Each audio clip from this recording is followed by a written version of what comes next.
Bonsoir, bonsoir à tous ceux qui sont en ligne. Partagez la vidéo. Voilà, parce que le débat est ouvert à tout le monde. Vous devez maintenant partager la vidéo si possible. Si vous voulez que beaucoup de personnes suivent la vidéo, alors partagez-la sans souci. Parce que ce que nous faisons, c'est pas aussi facile. Hein? Voilà.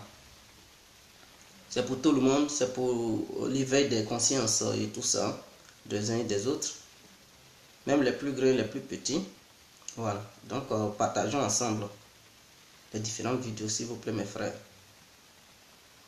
Ouya Djoumassi, bonsoir, mon frère.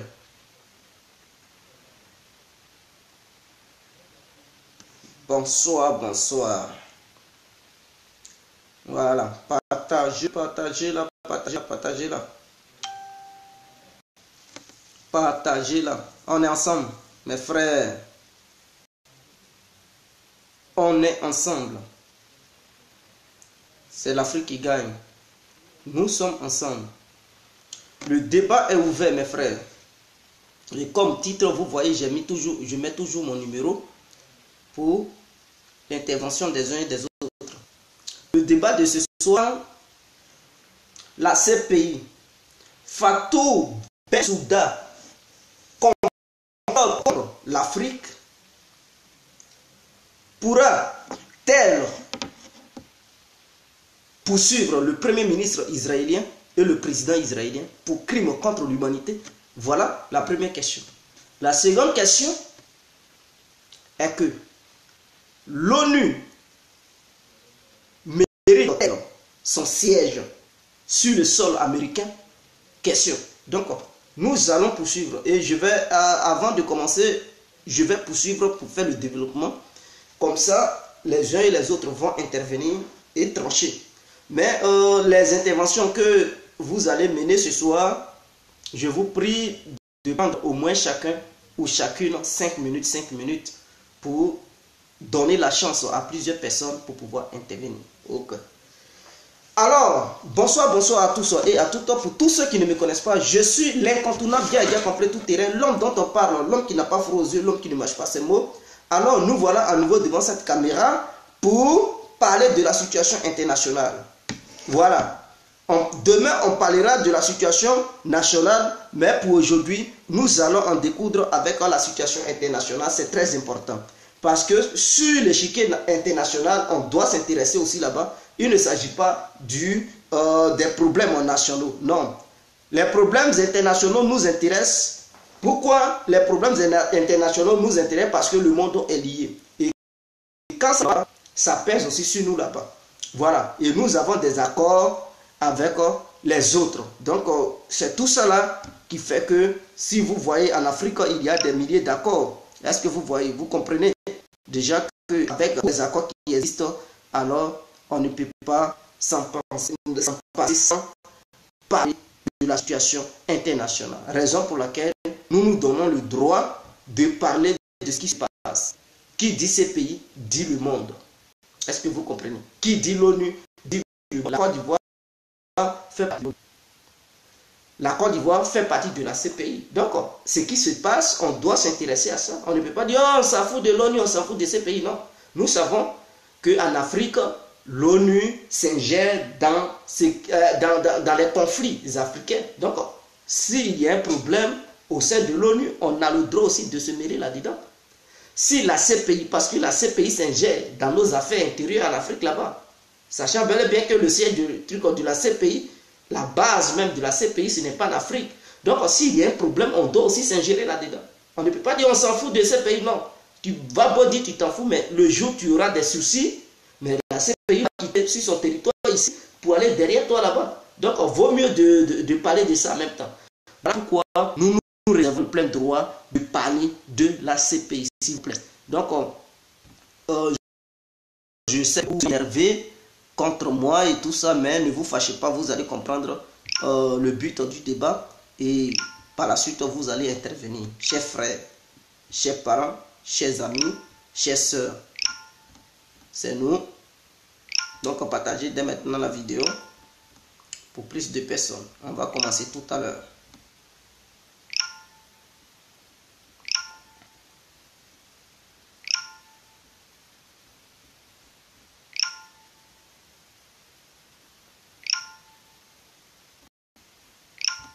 Ok. Bonsoir, bonsoir. Pour tous ceux qui me connaissent, je suis l'incontournable Guerrier complet tout terrain. L'homme dont on parle, l'homme qui n'a pas posé, l'homme qui m'appelait devant la vie. Docteur Mondon, là on n'est rien, ou gouverneur italien. Alors nous voilà aujourd'hui, on va parler de la situation. Nous voyons israélo-palestinien. Il y a eu des morts. De ce qui se passe. Depuis que Trump a déplacé l'ambassade de l'Amérique du sol israélien vers Jérusalem, il y a eu combien de morts? 60 morts, 3000 blessés. Ils ont blessé gravement, on parle des cas graves. Donc il y a eu 3000 blessés très graves et 60 morts. Les tireurs d'élite égyptiens, je dis égyptiens, les Israéliens ont tiré sur des gens, sur des manifestants palestiniens. Est-ce que vous comprenez? Ils les ont abattus. Enfants, femmes enceintes, handicapés, jeunes, vieux, ils ont abattu cela. Et ils ont blessé beaucoup. Bon, ils nous ont dit que la CPI, c'est une justice quoi? Internationale. Bon, nous attendons des actions de la part de la CPI, mais nous ne voyons pas notre Fatou Bensouda se prononcer sur le cas qui se passe au Moyen-Orient. Fatou Bensouda n'ose pas à parler de ce qui se passe. La CPI ne condamne même pas ça. La CPI ne demande pas une réunion urgente pour pouvoir envoyer des experts et voir les responsables, sachant bel et bien que ce sont les militaires israéliens qui ont tiré. Donc ceux qui sont les patrons de ces militaires-là, on sait le premier ministre et le président. Donc c'est eux qui gouvernent l'État israélien. Donc si les militaires ont tiré sur des gens, ils sont d'abord les premiers responsables. Mais nous ne voyons pas les actions de la part de la CPI. Qu'est-ce qui cloche? Qu'est-ce qui empêche Bensouda? Mais par contre, quand il s'agit de la Syrie, oui, la CPI s'exhibe. La CPI dit, bon, quel que soit Alpha, Bachar al-Assad va passer devant la Cour pénale internationale. Il aura une poursuite judiciaire internationale contre Bachar al-Assad. Mais quand il s'agit d'Israël, personne ne parle. Soit disant cette communauté internationale, aucune nation parmi elles, les différentes nations qui regroupent la communauté internationale, ne branchent pas. Qu'est-ce qui se passe? Qu'est-ce qui se passe? Quand c'est un autre pays, vous allez les voir en train de se lever, condamner, nous condamnons. Ils vont même prendre des décisions, des sanctions contre ce pays. Mais quand il s'agit d'Israël, personne ne parle. Ils voient, mais ils ne parlent pas. Ils sont muets. Qu'est-ce qui se passe? Israël est-il au-dessus du monde? Israël est-il au-dessus des lois internationales? Israël est-il au-dessus des accords internationaux? Voilà les questions que nous nous posons.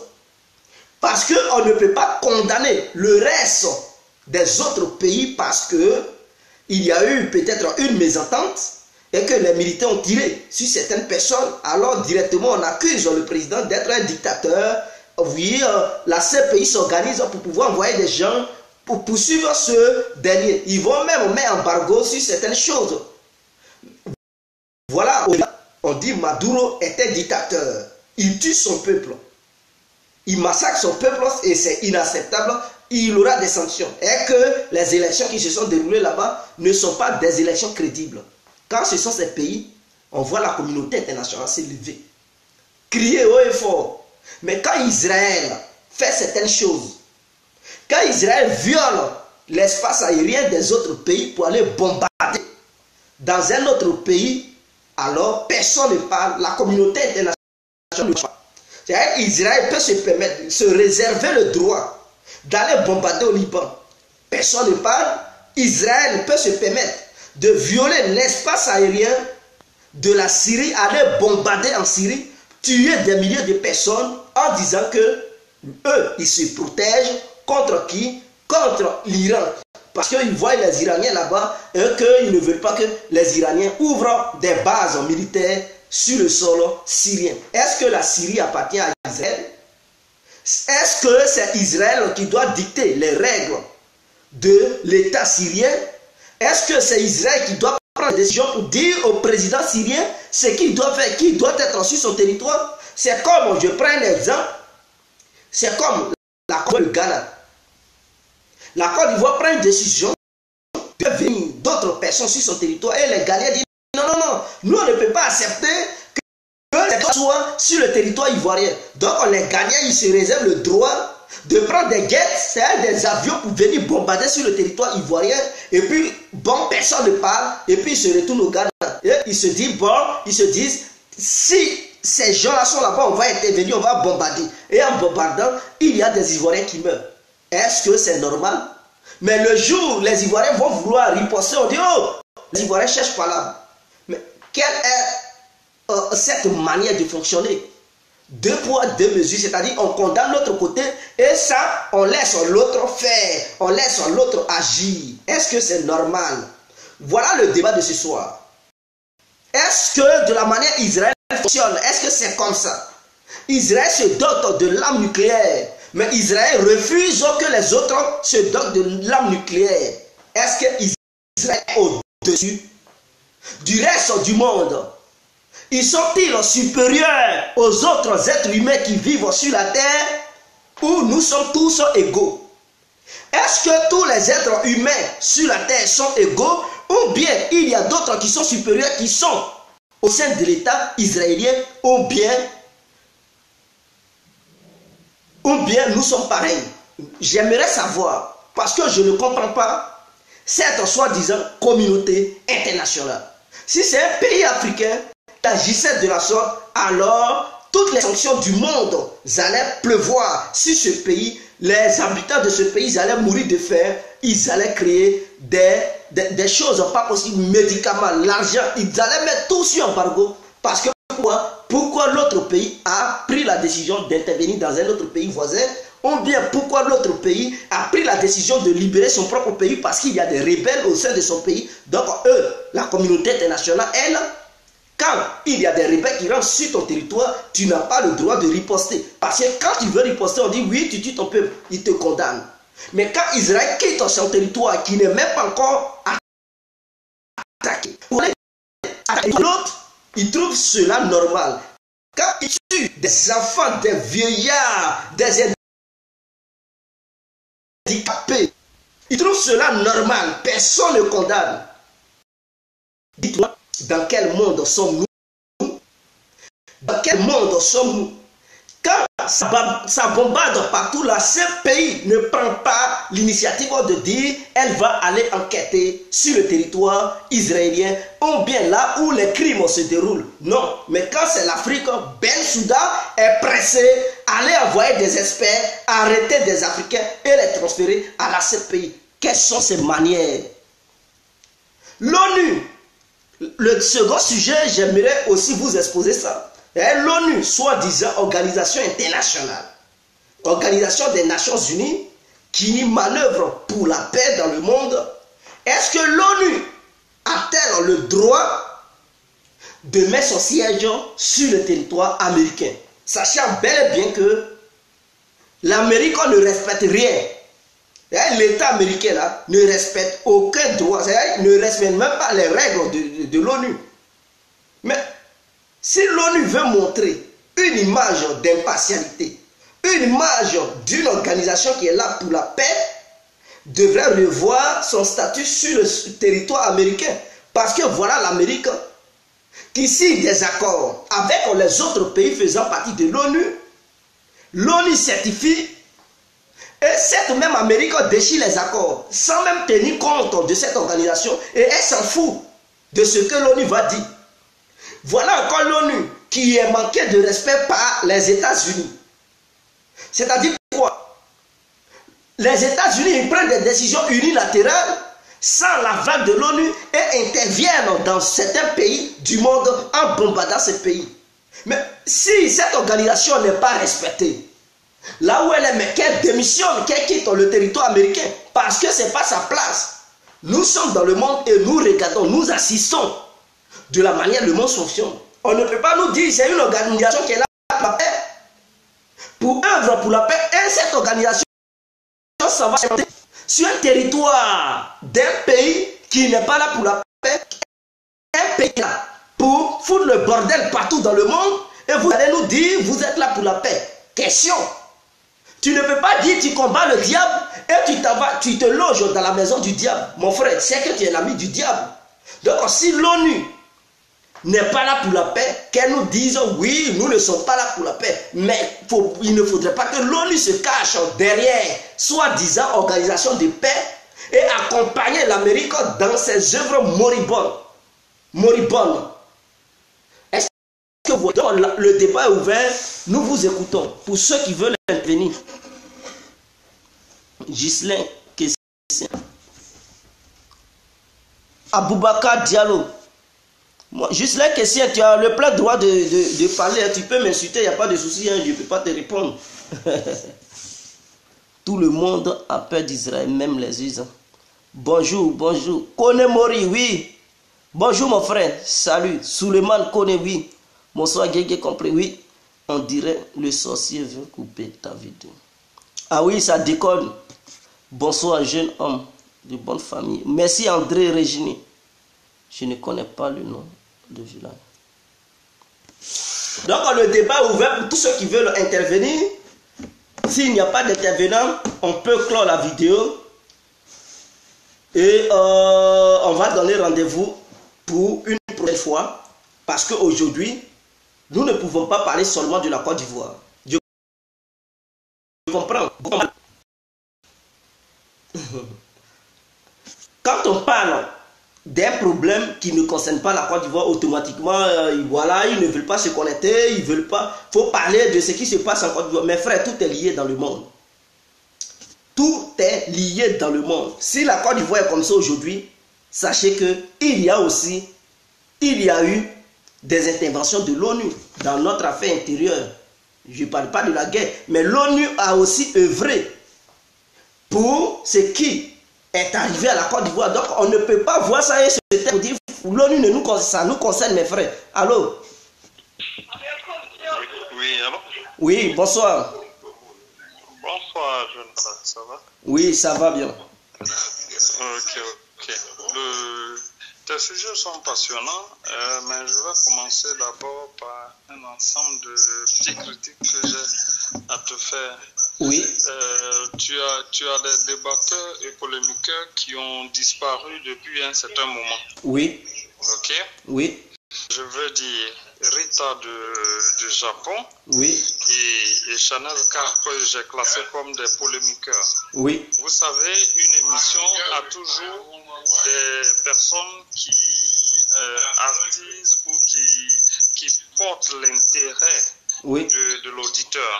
Oui. Et moi, pour ma petite connaissance, je classe Rita et Chanel K comme des polémiqueurs, des débatteurs et polémiqueurs. Oui. Et le vieux des USA aussi, oui. qui est dans cette tranche-là. Et ce sont des personnes qui, ma foi, animent le débat. Oui. Et ma petite remarque, si je ne me trompe, je pense que ce sont des personnes à qui tu dois quand même avoir un feedback. Je ne sais pas quels sont tes rapports avec elles. Je ne dis pas que tu as des rapports particuliers. Oui. Mais il serait intéressant que des personnes,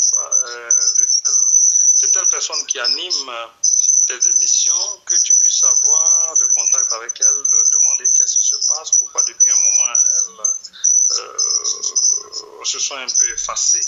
Oui. Vous comprenez? Oui. Voilà, parce que moi je vous suis depuis très longtemps et ces personnes-là souvent, tant bien que leurs débats souvent sortent un peu du cadre du thème du jour, oui. mais mettent un peu de piment à la chose. Vous oui. comprenez? Ce sont comme des animateurs. Oui. Et ce serait bien qu'on les entende. Je souhaite qu'aujourd'hui, Chanel K et Rita soient en ligne et qu'elles m'entendent pour dire que le public les demande. Et leur petite guéguerre entre elles, ça anime un peu les choses. Et puis, effectivement, le monsieur des USA qui aussi a un point de vue très fougueux, très passionné, oui. qui aussi, ma foi, met un peu de joie à la chose. Oui. Je veux maintenant revenir au sujet qui est celui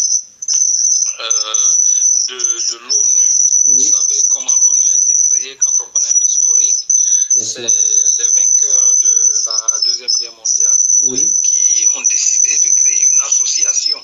Et quand on crée une association, on le crée dans l'intérêt de ses membres fondateurs. Si vous êtes d'accord avec moi, on ne crée pas une association dans l'intérêt de d'autres personnes, on le crée d'abord dans le premier intérêt de nous, les membres fondateurs. Ce qui veut dire que l'ONU est à sa place où elle est aux USA, parce que c'était le premier et le plus gros contributeur de la victoire de la Deuxième Guerre mondiale. Vous comprenez? Voilà. Et c'est tout à fait normal que le siège se trouve là-bas. Maintenant, que ce soit juste, ça c'est un autre débat, c'est un autre affaire. Parce que quand même, l'ONU est censée représenter le monde entier. Et est-ce que les États-Unis sont représentatifs de toutes les sensibilités? Allô? Est-ce que vous pouvez un peu parler plus fort parce que les auditeurs n'entendent pas bien en fait? Je veux dire, est-ce que l'ONU, le siège de l'ONU aux États-Unis est à sa place parce que ce sont les pays vainqueurs de la Deuxième Guerre mondiale qui ont décidé qu'il y ait cette structure. Et comme les États-Unis étant le plus gros contributeur à la victoire de la guerre, à la victoire de la Deuxième Guerre mondiale, c'est tout à fait normal qu'elle soit là-bas.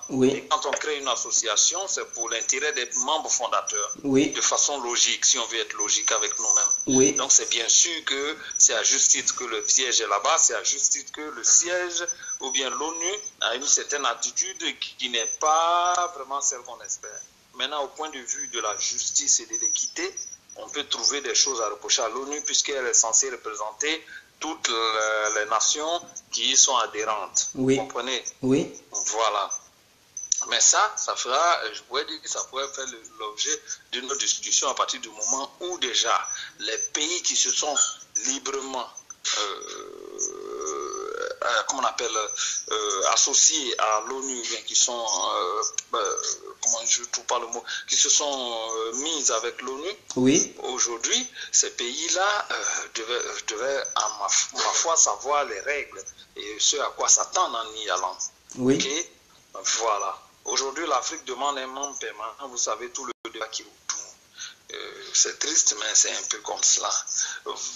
Avec la tendance qui se développe aujourd'hui avec le bloc de l'Est, je veux dire la Russie et puis les pays du BRIC, on a tendance à croire que est-ce qu'il ne faut pas créer une nouvelle ONU où carrément toutes les puissances, tous les continents pourraient par exemple avoir un représentant permanent, toutes les sensibilités, si je peux dire comme ça, avoir un représentant permanent avec droit de veto au Conseil de sécurité. Ce qui fait que aujourd'hui, puisque par exemple certaines sensibilités n'ont pas de représentants au Conseil de sécurité avec droit de veto, ce qui fait qu'il y a certains pays qui sont lésés.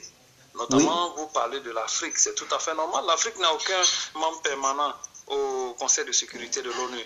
On n'a aucun pays africain qui a le droit de veto au Conseil de sécurité de l'ONU. Donc quand on décide par exemple de tuer Kadhafi, entre guillemets, il n'y a personne pour taper sur la table. Même quand l'Union africaine, qui clopin essaie de lancer un signal, mais vous voyez un peu aujourd'hui l'Union africaine, parce qu'on se plaint aussi d'une certaine chose, on se plaint de la lassité des pays dits riches et de l'ONU. Mais disons-nous les choses telles qu'elles sont. L'Union africaine est financée par l'Union européenne. En tant qu'Africain vous-même, comment vous jugez cela? Question. Vous faites une association qui va défendre vos intérêts et vous demandez aux voisins de vous financer. Mais attendez, apprenez, du moins, excusez-moi le mot, apprenez à grandir et à prendre des décisions qui vous concernent. Si vous voulez être libre, donc, pour vous, comment l'Union africaine allait faire pour s'auto-financer? Pour s'aider elle-même, elle doit faire comment? Oui, mais écoutez, l'Afrique est un grand continent.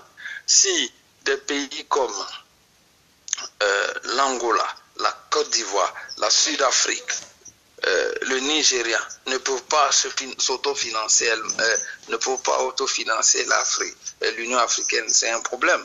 Si les pays africains ne peuvent pas payer elles-mêmes leurs dettes, je veux dire leurs cotisations dans une association, ça dénote du manque de responsabilité. Oui. Mon ami, jeune frère, vous, Djedje, si vous êtes dans une association Oui. et que vous avez une cotisation à payer, Oui. allez-vous laisser votre voisin, parce qu'il est européen, payer votre cotisation, ou bien allez-vous la payer vous-même? Vous comprenez? Oui. Voilà. Ça veut dire que chaque pays doit être responsable. On se plaint de ce que l'ingérence de l'extérieur, mais on ne se plaint pas quand l'extérieur finance nous-mêmes notre propre association, parce que on refuse, la mauvaise foi, on refuse de payer nous-mêmes nos propres cotisations. Ok. C'est de cela il s'agit. Que Voilà. dites-vous pour votre dernier mot? Peut-être vous allez rappeler par la suite pour dire certaines Voilà. choses, peut-être sur la situation qui se passe sans que la CPI ne bouge, mais vous allez couper et après rappeler pour, voilà, pendant ce temps, on prend d'autres personnes. Oui, il n'y a pas de problème. Prenez d'autres personnes, on va suivre le débat et puis on va évoluer. Je dirai ce que je pense au sujet d'Israël un peu plus tard. Ok. Parce qu'il faut que je voie aussi ce que les uns et les autres pensent. Ok, merci pour votre brillante intervention. Alors, le débat est ouvert pour tous ceux ou toutes celles qui veulent appeler. Le numéro est là, sur le titre de la vidéo. En mettez ce numéro sur votre appareil. Vous allez voir mon WhatsApp ou bien appelez-moi sur le numéro directement, la ligne, et vous allez intervenir. Salut complet, j'ai vu que tu t'es en photo aujourd'hui, tu ressembles à un Éthiopien. D'où bien. Donc, nous parlons de l'ONU. On parle de l'ONU parce que l'ONU a son siège aux États-Unis. L'ONU a pour mission de maintenir la paix partout dans le monde. Bon, l'État, là où l'ONU se trouve, ne respecte rien. C'est les Américains, ils ne respectent rien. Mais eux, ils veulent que les autres respectent quelque chose. On est où? Nous sommes où? Ils violent les droits internationaux, les lois internationales, ils ne respectent rien. Dans leur tête, il faut aller faire la guerre. Bon, imaginons que l'ONU est impuissante face aux États-Unis, face aux Américains. Tout ce qu'ils font, ah oui, l'ONU est là, l'ONU est muette, l'ONU ne condamne jamais ça. L'ONU n'a jamais décidé de lancer un mandat d'arrêt contre, voilà, certaines personnalités américaines parce que ces gens-là n'ont pas respecté l'ONU. Mais quand vous allez quelque part, c'est-à-dire en Afrique, si l'ONU te bat, tu ne respectes pas l'ONU, mon frère, tu as tous les problèmes du monde. C'est comme si cette organisation, qu'ils ont dit une organisation de paix, pour maintenir la paix partout dans le monde, et qu'elle est neutre, elle est impartiale. Alors, cette organisation ne fait pas son bon travail. Elle a déjà une position prise. Ce que le frère a souligné, que suite à la Deuxième Guerre mondiale, ceux qui ont gagné la guerre, ils ont décidé de créer cette organisation appelée l'ONU. Donc cette organisation est dans l'intérêt de ces gagnants de la guerre. Est-ce que vous comprenez? Donc, 6, voilà, nous allons décrocher. Allô? Oui, bonsoir. Bonsoir, frère. Ouais, j'aimerais intervenir. Oui, on vous écoute. Oui, écoutez, l'ONU, tout le monde sait aujourd'hui que l'ONU, c'est juste une justice pour l'Afrique. Hein. Oui. Jamais ils vont condamner les pays comme l'Israël. Il n'y a pas que l'Israël, de toutes les façons. Hein. Oui. C'est une sélection bien déterminée. Hein. Ils s'en prennent qu'aux plus faibles. Oui. Cet organisme qui est censé être une justice impartiale, on voit ce qui se passe de nos jours. Hein. Oui. Donc moi je pense qu'il est temps que les Africains prennent à bras le corps Oui. et qu'ils se retirent de ce système de l'ONU. Parce qu'il y a certains pays qui se sont mis déjà. Il est temps que tout le monde... Est-ce qu'il n'y a pas un blocage? Est-ce qu'il n'y a pas des chantages qui se font? Par exemple, si un pays africain veut se retirer de l'ONU, est-ce que la banque, soi-disant internationale, ne menace pas ce pays pour dire tu ne vas pas recevoir nos aides? Mais justement, le chantage, il y en aura toujours. Parce qu'avec l'accord de certains présidents incrédibles qui veulent absolument le pouvoir pour poser leur dictature, ils sont obligés de signer certains contrats avec ces gens-là. Mais oui. Ceux qui ne veulent pas négocier avec eux, ils s'arrangent pour les écarter. C'est pas la première fois, c'est pas entre parenthèses que l'histoire de Gbagbo, ça date pas d'hier. Oui. Si on regarde bien toutes ces personnes qui ont été traduites en justice, même dans le monde arabe, est-ce que vous pensez que Kadhafi, on était obligé de le tuer? Pourquoi ils ne l'ont pas traduit en chose à l'ONU? Oui. Ils auraient pu le traduire à l'ONU. Oui. Ils auraient pu le traduire à la CPI. À la Cour de justice de l'ONU, pardon. Oui. Mais ils ne l'ont pas fait. a été le cas d'un autre pays encore, dont on a accusé d'avoir des armes massives. Comment il s'appelle déjà? C'est pas Kadhafi, l'autre là. Saddam Hussein. Voilà, Saddam Hussein. Oui. Donc, quand tu vois qu'une personne, ils ne sont pas capables de les attaquer avec des preuves, qu'est-ce qu'ils font? Ils les éliminent. Oui. Maintenant, après, s'ils peuvent les tenir sans les éliminer, ne serait-ce que pour bafouer leur dignité, ils le font. Tel est le cas de Gbagbo et pas mal d'autres présidents, ex-présidents.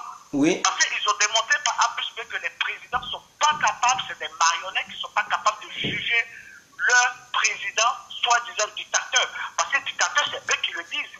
Oui. Donc, tout ça pour faire mettre le pion au pouvoir. Oui. Donc, moi, je pense que chantage ou pas, c'est à l'Afrique de se réveiller et de se battre et faire comprendre qu'on ne peut pas compter sur ces Occidentaux. Parce que c'est une forme de colonialisme qui va toujours continuer, qui va perdurer. Donc, vous pensez que l'ONU coopère avec ces États qui ne respectent rien dans le monde? L'ONU est toujours de leur côté. Bien sûr, ils sont de mèche, tout ça dans le cadre de leur intérêt. Pourquoi ce sont les chefs d'État qui sont tout le temps en justice? Pourquoi? Même aujourd'hui, ils sont en train de se plaindre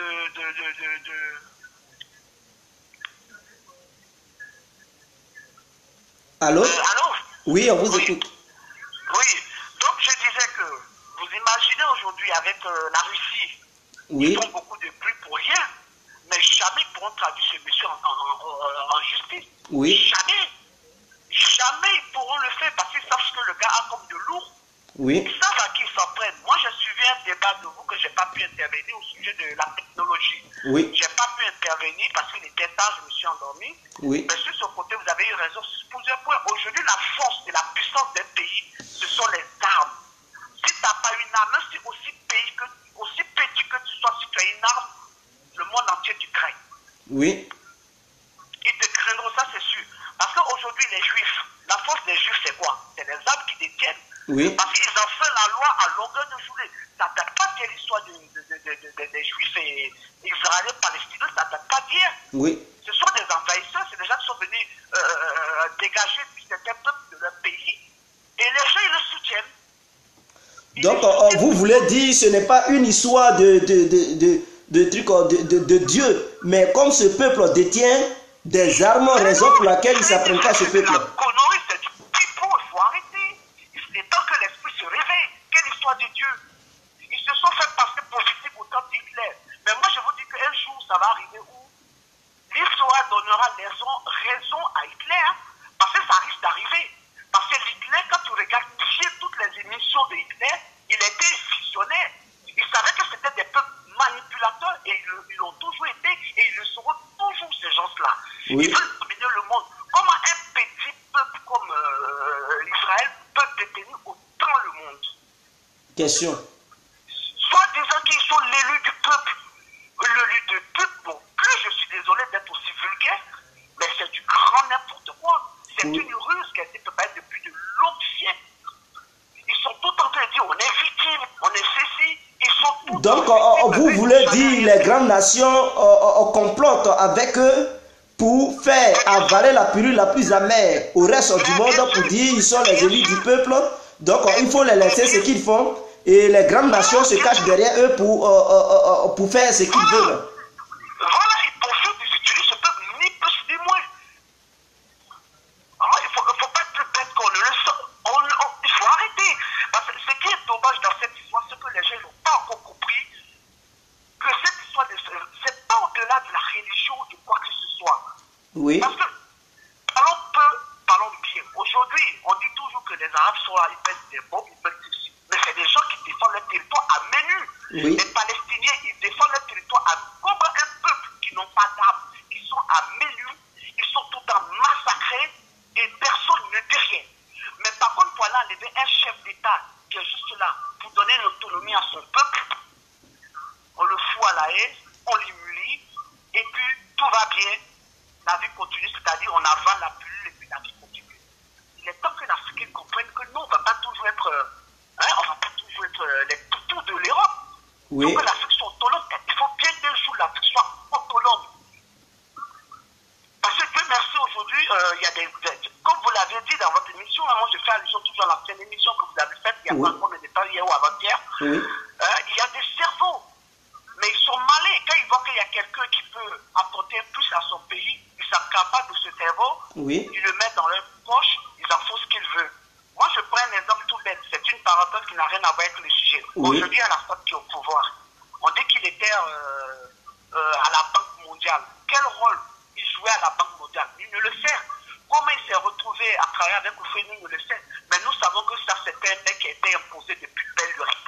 L'histoire a été préparée depuis longtemps, depuis le temps d'Oufoué. Il a été le premier à être imposé déjà Oufoué. Parce que quand le pouvoir d'Oufoué à sa vie, ça commençait à s'affaiblir, ils l'ont déjà imposé. Et ça, nous le savions tous. Ça ne date pas d'hier.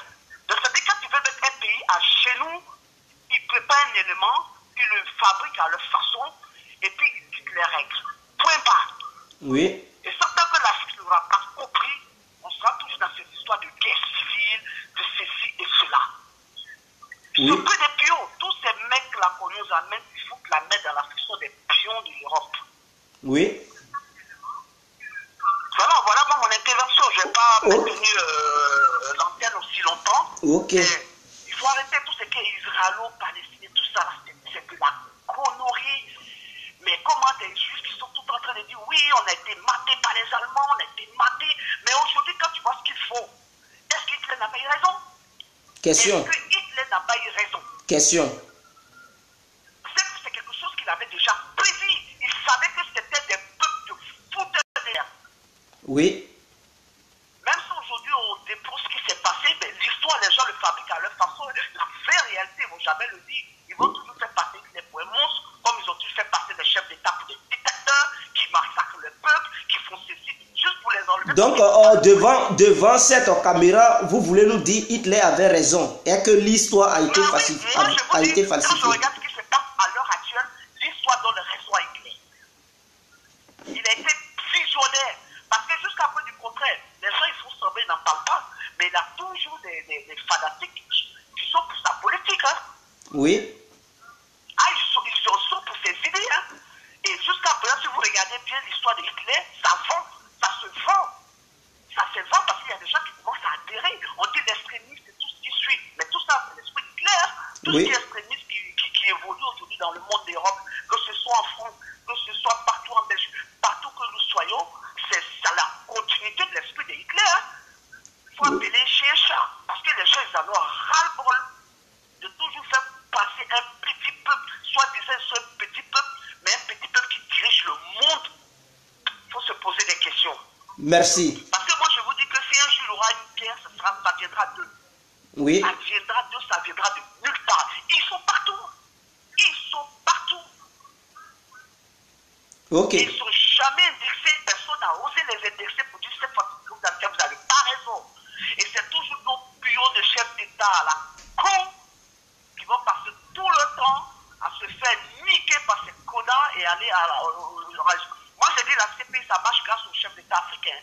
Parce que jamais vous allez entendre qu'un Américain va mener son je ne sais quoi. On voit même en France ici, Nicolas Sarkozy a été accusé et il est en liberté. Il se prenait comme tout va bien. On a vu qu'Isaac, on l'a accusé de détournement, mais tout va bien, il a été condamné, mais il ne fait pas de la prison. Il n'y a que nous qui sommes assez stupides pour amener nos chefs d'État pour être jugés par les blancs, pour les mettre en prison, et ça n'arrivait pas à les consciences. Moi, franchement, ce monde-là, ça me dégoûte. Voilà, moi, merci pour votre brillante intervention. Merci, allez, bonne soirée. Au revoir. Ok, parce que le problème, il est là. Il est là. Imaginons un instant que la Côte d'Ivoire prend ses armes pour dire le Ghana, au sein du territoire ghanéen, il y a des terroristes. Comme ces terroristes nous menacent en Côte d'Ivoire, nous on prend des avions sans bombarder le territoire ghanéen. Ou bien, comme le Ghana veut sa protection, sa sécurité, le Ghana prend une armée, par exemple, une armée congolaise, pour dire les Congolais n'ont qu'à venir les aider pour sécuriser leur pays. Et nous, Ivoiriens, on dit non, on ne veut pas d'une présence congolaise sur le territoire ghanéen. Et que les Congolais, ils sont une menace pour nous. Donc, nous, on décolle nos avions, on s'en va, on frappe sur le territoire ghanéen, on dit on s'en va détruire des bases militaires congolaises. Et puis, personne ne parle. Est-ce que c'est normal? Mais nous ne pouvons pas le faire. Si nous on le fait tout de suite, mes frères, vous allez voir des guettes qui vont se lever depuis le territoire européen, américain, partout dans le monde, aller intervenir dans ces pays pour nuire les Africains, détruire les Africains, les bombarder comme il se doit. Mais quand Israël se joue toujours les victimes. Non, on nous agresse, mais qui vous agresse? Non, les gens qui sont à côté, ils nous agressent, ils sont armés, mais vous êtes aussi armés, non? Ils ont des armes nucléaires, ils ont des missiles, ils achètent des trucs, des F-35 aux Américains, ils achètent des missiles, pas possible, ils ont des missiles balistiques, mais vous armez, mais les autres, ils n'ont pas le droit de s'armer, et c'est vous qui les tuez. Je peux dire que ce peuple a été à la base de la première guerre mondiale, de la deuxième guerre mondiale, mes frères. Et ils seront encore à la base de la troisième guerre mondiale. Ils ont dit que la deuxième guerre mondiale est venue à cause de l'assassinat du prince François. Merci, arrêtez ça. Ce n'est pas une histoire de l'assassinat du prince François Ferdinand du truc l'Autrichien. Ils ont dit Hitler tuait les Juifs. Pendant qu'on nous dit que la deuxième guerre mondiale a déclenché à cause d'un prince. Et en même temps on dit non, Hitler tuait les Juifs. L'Holocauste, et que non, c'est condamnable. Ok, c'est condamnable. C'est que ce peuple a été à la base de la deuxième guerre mondiale. Eux, ils provoquent. Ils partent là où il ne faut pas faire. Il ne faut pas aller. Ils déclenchent des choses et après ils se jouent les victimes pour que les autres qui les soutiennent, les Occidentaux, les Américains, ils puissent intervenir et foutre le bordel partout. Et on dit, bon, Israël a agressé. Et tout le monde se fait passer par des Israélites. Des Israéliens. Mais on n'a qu'à arrêter ça à un moment donné. On doit arrêter cela. Ce peuple n'est pas au-dessus de l'humanité. Si on leur abandonne la terre tout entière, est-ce qu'ils pourront vivre partout dans le monde? Est-ce que le monde ne va pas les échapper? Imaginons, ce petit peuple-là, ils sont combien de millions là? Ils n'atteignent même pas 20 millions. Ils n'atteignent même pas 20. Imaginons que tout le monde disparaît sur la terre. Et puis on dit, bon, vous êtes en combien de millions? Je ne sais pas si c'est 5 millions ou 3 millions là-bas. On dit, bon, prenez la terre tout entière. Est-ce qu'ils pourront maîtriser la terre? Est-ce qu'ils pourront occuper tout l'espace de la terre? Ils ne pourront pas. Est-ce qu'ils pourront vivre sur la terre de façon paisible? Tous les pays pourront occuper ça. Ils ne pourront pas. Mais pourquoi vouloir éliminer tout le monde? Pourquoi ils ont une mentalité d'éliminer le monde entier? Et il y a des gens qui les soutiennent. Pourquoi fonctionner comme ça? Je me demande, vous pouvez aussi me contredire, c'est ça un débat, et je ne peux pas dire vous n'avez pas raison. Non. Mais nous ne comprenons pas. Nous ne comprenons pas. Et la CPI Bensouda ne dit rien. Madame Bensouda, elle ne dit rien. C'est-à-dire les gens sont massacrés au Moyen-Orient, par Israël. Et puis ils sont fiers, on a bombardé truc à la base T14. Il y a eu 200 morts. Et puis ils se vantent. Combien de personnes ils ont tué? On dirait des mouches. Ils tuent des gens et ils sont contents. On a bombardé telle base. On a lancé une offensive militaire de grande envergure. Pour dire, on est là. Ils tuent des gens et puis bon, personne ne parle. Quand c'est Israël qui lance des offensives, oh, les gens les acclament. Les gens les acclament. Oui, Israël a bien fait. Israël a fait ceci, cela. Israël est magnifique. Israël est armé jusqu'aux dents. Israël est un peuple de Dieu. Israël a agressé. Mais quand eux, ils agressent, Israël agresse là. Non, non, non, personne ne parle. Ils acclament Israël. Mais quand ce sont les autres qui attaquent, non seulement ils n'attaquent pas les Israéliens, ils attaquent les rebelles. Mais ils disent, non, non, non, il ne faut pas attaquer ces rebelles. Tu tues les enfants, tu tues les civils. Mais quand Israël s'en va bombarder là, est-ce que les civils ne meurent pas? Quand Israël tire sur les Palestiniens là, il ne tue pas les civils, il tue bel et bien les civils. Mais les civils palestiniens, non, ils ne sont pas des êtres humains. Ils sont des mouches, ils sont des petits animaux, ils sont des fourmis. Parce que c'est ce que les gens ils veulent nous faire croire. Et quand les autres bombardent les rebelles, on dit, vous tuez des civils, c'est inadmissible. Oui, nous allons intervenir. Il y a une ligne rouge. Mais quand Israël tue les civils, oui, il n'y a pas de ligne rouge, il n'y a pas de civils. Pour eux, il n'y a pas de civil, il n'y a pas de ligne rouge, il n'y a pas de truc condamnation, il n'y a même pas de truc d'embargo sur Israël. Hein? Arrêtons ça quand même. Fatou Bensouda ne fout rien. Voilà ce qui se passe. Le massacre qui se passe au Moyen-Orient, non, elle ne parle pas de ça. Dans ce temps-ci, elle est sur l'Afrique. Elle veut maintenant envoyer des experts au Congo.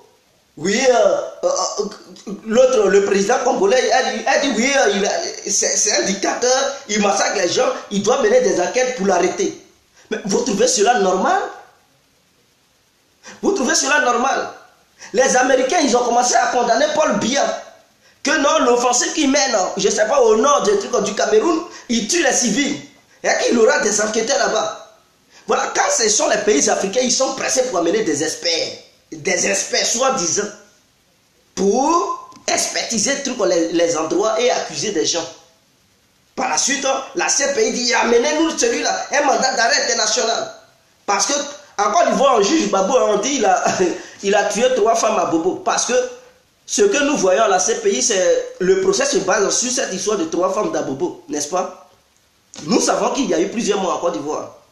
Mais le procès à la CPI, là, ils ne tiennent pas compte des gens qui sont morts sur toute l'étendue du territoire. Non, ils disent les 3 femmes d'Abobo, ou bien 6 femmes, vous voyez, 6 femmes d'Abobo, là. C'est sur ça, ça se base. C'est sur ça le procès de la CPI est basé. Mais Israël qui tue 60 personnes, depuis que l'ambassade a été... Ils ont tué 60 personnes. Enfants, vieux, bébés, handicapés. Ils ont massacré 3000 blessés graves qui sont dans les hôpitaux en ce moment. Voilà encore Arabie Saoudite qui massacre les gens au Yémen. Personne ne parle. Quand les Saoudiens bombardent, ils tuent les enfants. Il y a le choléra, il y a les maladies bizarres là. Personne ne parle. Les Saoudiens, bon, ils ont raison. Les Israéliens ont raison. Mais quand c'est un autre État, oh, pourquoi? Quand la Russie voulait intervenir en Ukraine, oh, la Russie, ils se sont mobilisés, ils ont des gros cahiers. Oui, on met truc, nous allons mettre embargo, nous allons poser truc. Sanctions, sanctions, sanctions. Parce que quoi? C'est la Russie. Ils posent des sanctions, mais quand Israël fait non, personne ne parle. Personne ne parle. Quand l'Arabie Saoudite agit, personne ne parle. Mais nous sommes dans quel monde? L'ONU ne parle pas, l'ONU ne condamne pas. Non, ils font semblant de faire une petite réunion. Non, conseil de sécurité. Et puis ils sont là-bas, ils passent sur un langue. Et puis bon, c'est fini. Aucune action. Aucune action. Et puis ils sont là. Ils sont là. Ces pays ne parlent pas. Mais je pense que les Africains, ils vont avoir les yeux ouverts maintenant. Suite à ce qui se passe au Moyen-Orient, si ces pays n'ont pas bougé le doigt, si ces pays n'ont pas pris ses pieds pour aller là-bas, envoyer des experts, mener des enquêtes, arrêter les vrais responsables qui dirigent l'État juif, qui dirigent l'État saoudien, si ces gens-là ne sont pas arrêtés, alors plus jamais vous allez parler de mandat d'arrêt sur un Africain vivant sur le territoire africain, parce que soi-disant il a commis des crimes contre l'humanité, c'est un dictateur, lancé un mandat d'arrêt. On ne veut plus vous voir là-bas. On ne veut plus vous voir, parce que c'est nous-mêmes Africains là, on va s'organiser, vos experts là, on va les rapatrier, on va les chasser même du territoire africain. Les experts que vous allez amener là-bas, on va les chasser, ils n'ont qu'à repartir. Dans la cour de l'ONU, ils vont faire leur enquête là-bas. Faut pas, ils vont mettre leur segment sur le territoire africain, parce que ce n'est pas normal. Vous parlez de justice internationale, mais cette justice est une justice nationale africaine. Elle est basée sur le territoire africain seulement. C'est une façon de coloniser les Noirs. Vous nous avez imposé l'esclavage en nous bastonnant, en nous vendant la traite négrière. Vous avez fait la traite négrière sur les Noirs. Je compte. La traite négrière, mes frères. Où 200 millions d'Africains ont été capturés sur le territoire africain et puis transportés ailleurs. Cette traite qui a duré 400 ans, 4 siècles sur le territoire noir. Aujourd'hui, les Africains, ils sont partout. Vous partez en Nouvelle-Zélande, vous partez en Australie, vous partez en Inde, vous partez en Amérique latine, en Amérique, les États-Unis, vous partez en Groenland, c'est-à-dire c'est un pays qui est au-dessus du Canada, qui fait frontière maritime entre l'Islande et voilà. Ce pays qu'on appelle Groenland, c'est l'Islande et Groenland qui font truc. Ils ont une frontière maritime. Ce pays-là, ce sont les Noirs qui sont là-bas. On les a déposés sur un territoire où il n'y a rien, où il y a la misère. Ils sont là-bas, ils vivent. C'est un peuple noir qui est là-bas, au-dessus du Canada. Là. Il y a un pays qu'on appelle Groenland. Il n'y a rien. Il n'y a rien là-bas. On les a déposés là-bas dans la fraîcheur, là, mes frères. Ça fait pitié. Vous partez partout. Ici en Europe, là, il y a des Noirs, des anciens Noirs. Les Anglais, même en Angleterre, il y a des Noirs qui vivent là-bas et qu'on refuse de donner documents. Et ces Noirs-là, ils disent qu'ils étaient des anciens Noirs qui ont bâti l'Angleterre. Leurs parents ont bâti l'Angleterre. Et eux, on refuse toujours de leur donner des trucs. On ne leur donne pas des documents. Parce que quoi? Ils sont des Noirs. Et même ils les menaçaient de les chasser. Ils les chassent pour les amener où? Ils n'ont même plus de pays. Parce qu'ils considèrent l'Angleterre comme leur propre pays.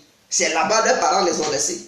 Donc vous voyez, avec tout ça, les Noirs, on les a partagés partout à cause de l'esclavage. En dehors de l'esclavage, ils nous ont colonisés. Et dans cette histoire de colonisation, ils nous ont fouettés, ils nous ont envoyé des religions, ils nous ont poussés à accepter ces religions avec des fouets, des coups de fouet, des massacres, des fusils derrière nous. Tu ne veux pas des fusils bouillards. On tue les gens, ils ont violé nos mamans.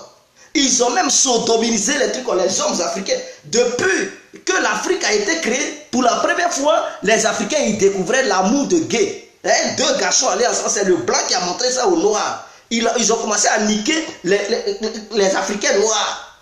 Ils ont commencé à les niquer.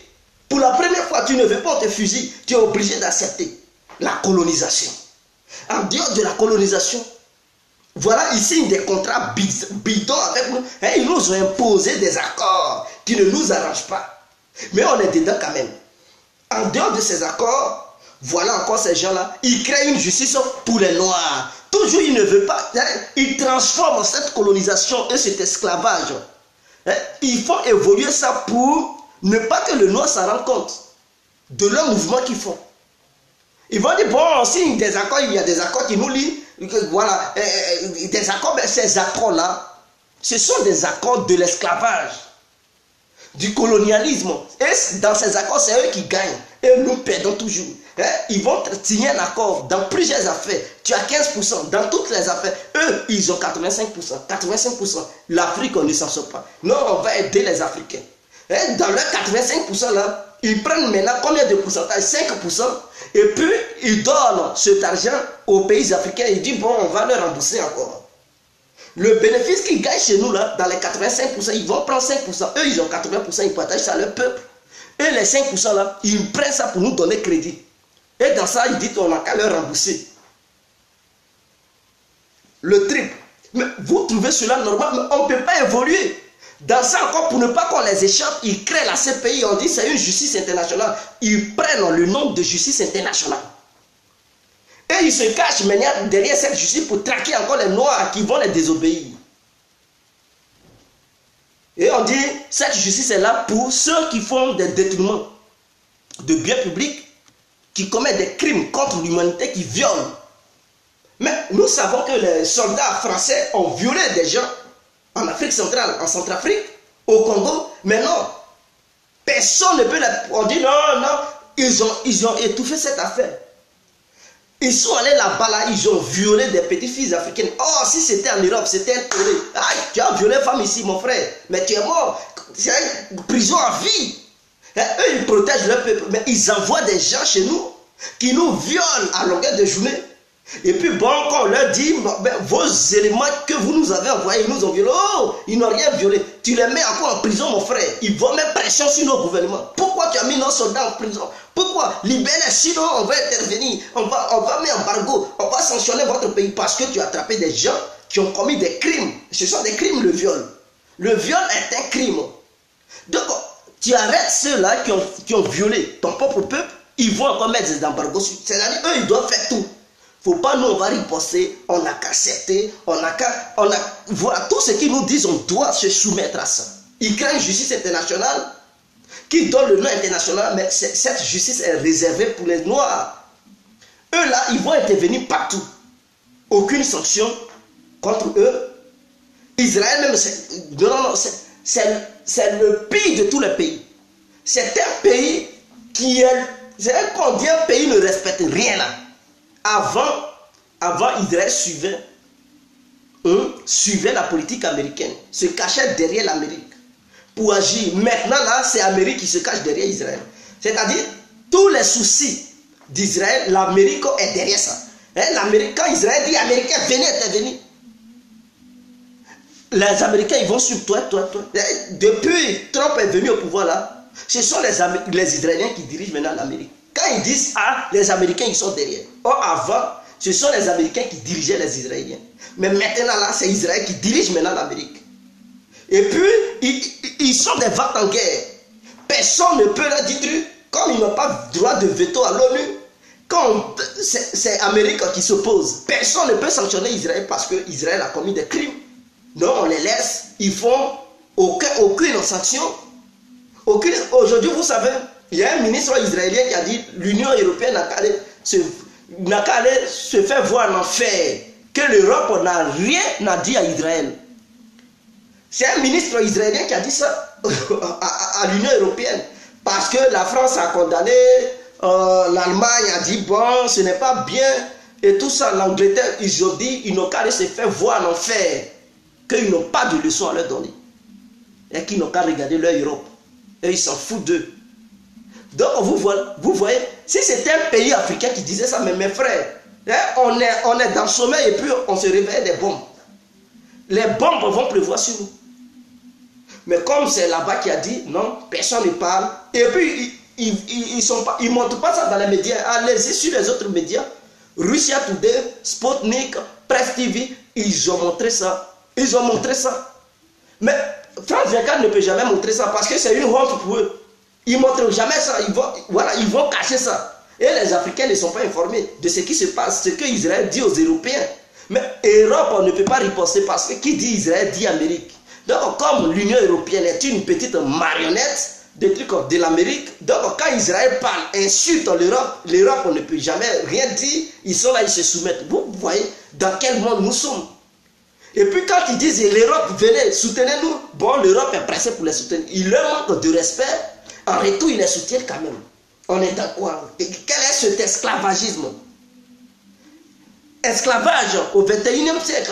Dis donc, c'est ma première fois de voir ça. Depuis que l'humanité a été créée, que je suis né, mes frères, c'est la première fois que je vois de l'esclavage.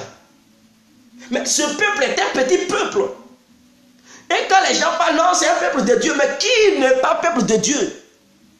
Qui est venu au monde? Qui est enfant de Satan? Qui est enfant de Satan? Tu n'es pas doté d'un esprit?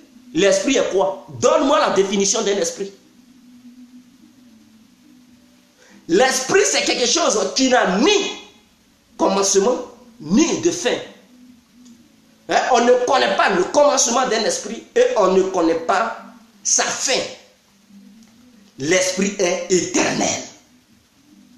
L'esprit est éternel. N'est-ce pas votre Dieu? Vous dites Dieu, l'éternel Dieu. Mais quelque chose qui est éternel, c'est déjà Dieu.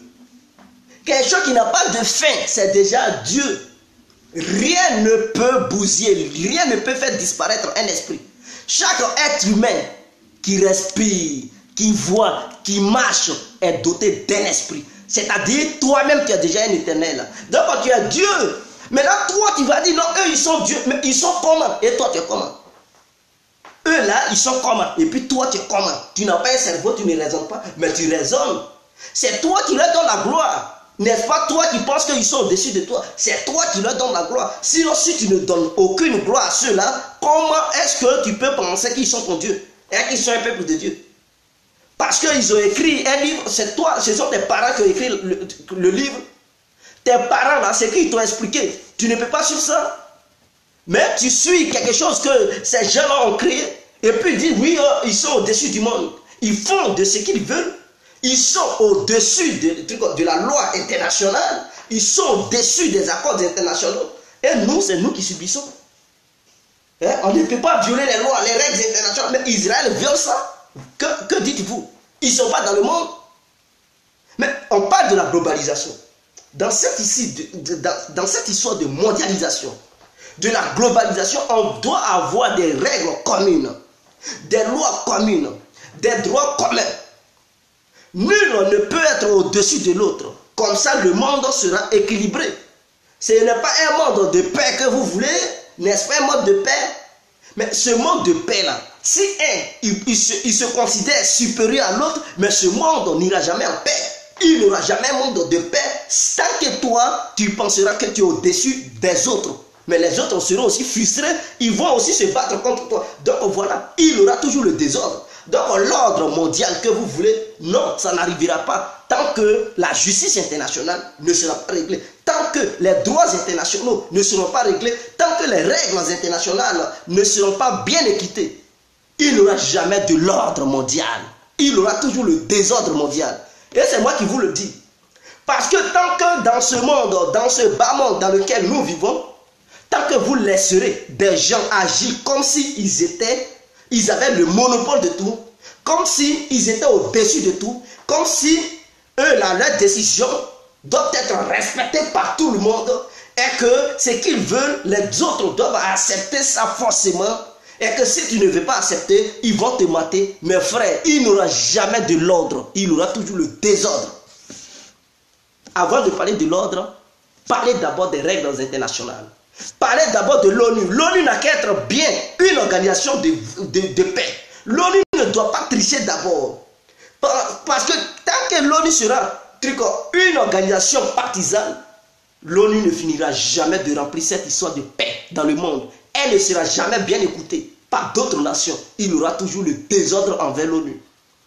Tant que les Américains eux-mêmes qui logent l'ONU sur leur propre territoire, qui se disent garants, je ne sais pas, qui se disent c'est eux qui ont donné un espace à l'ONU, le siège de l'ONU implanté là-bas, sachant bel et bien qu'ils ont déjà fait la guerre.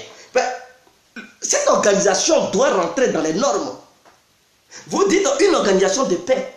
Mais votre siège ne devait pas être sur le territoire américain parce que les Américains sont des vaches en guerre. On a vu dans l'histoire de l'humanité, depuis que cet État américain a été créé, depuis qu'ils ont tué les Amérindiens et qu'ils ont détruit ce peuple qui est devenu le Venezuela, les Boliviens, parce que ce sont les Indiens qui sont là-bas.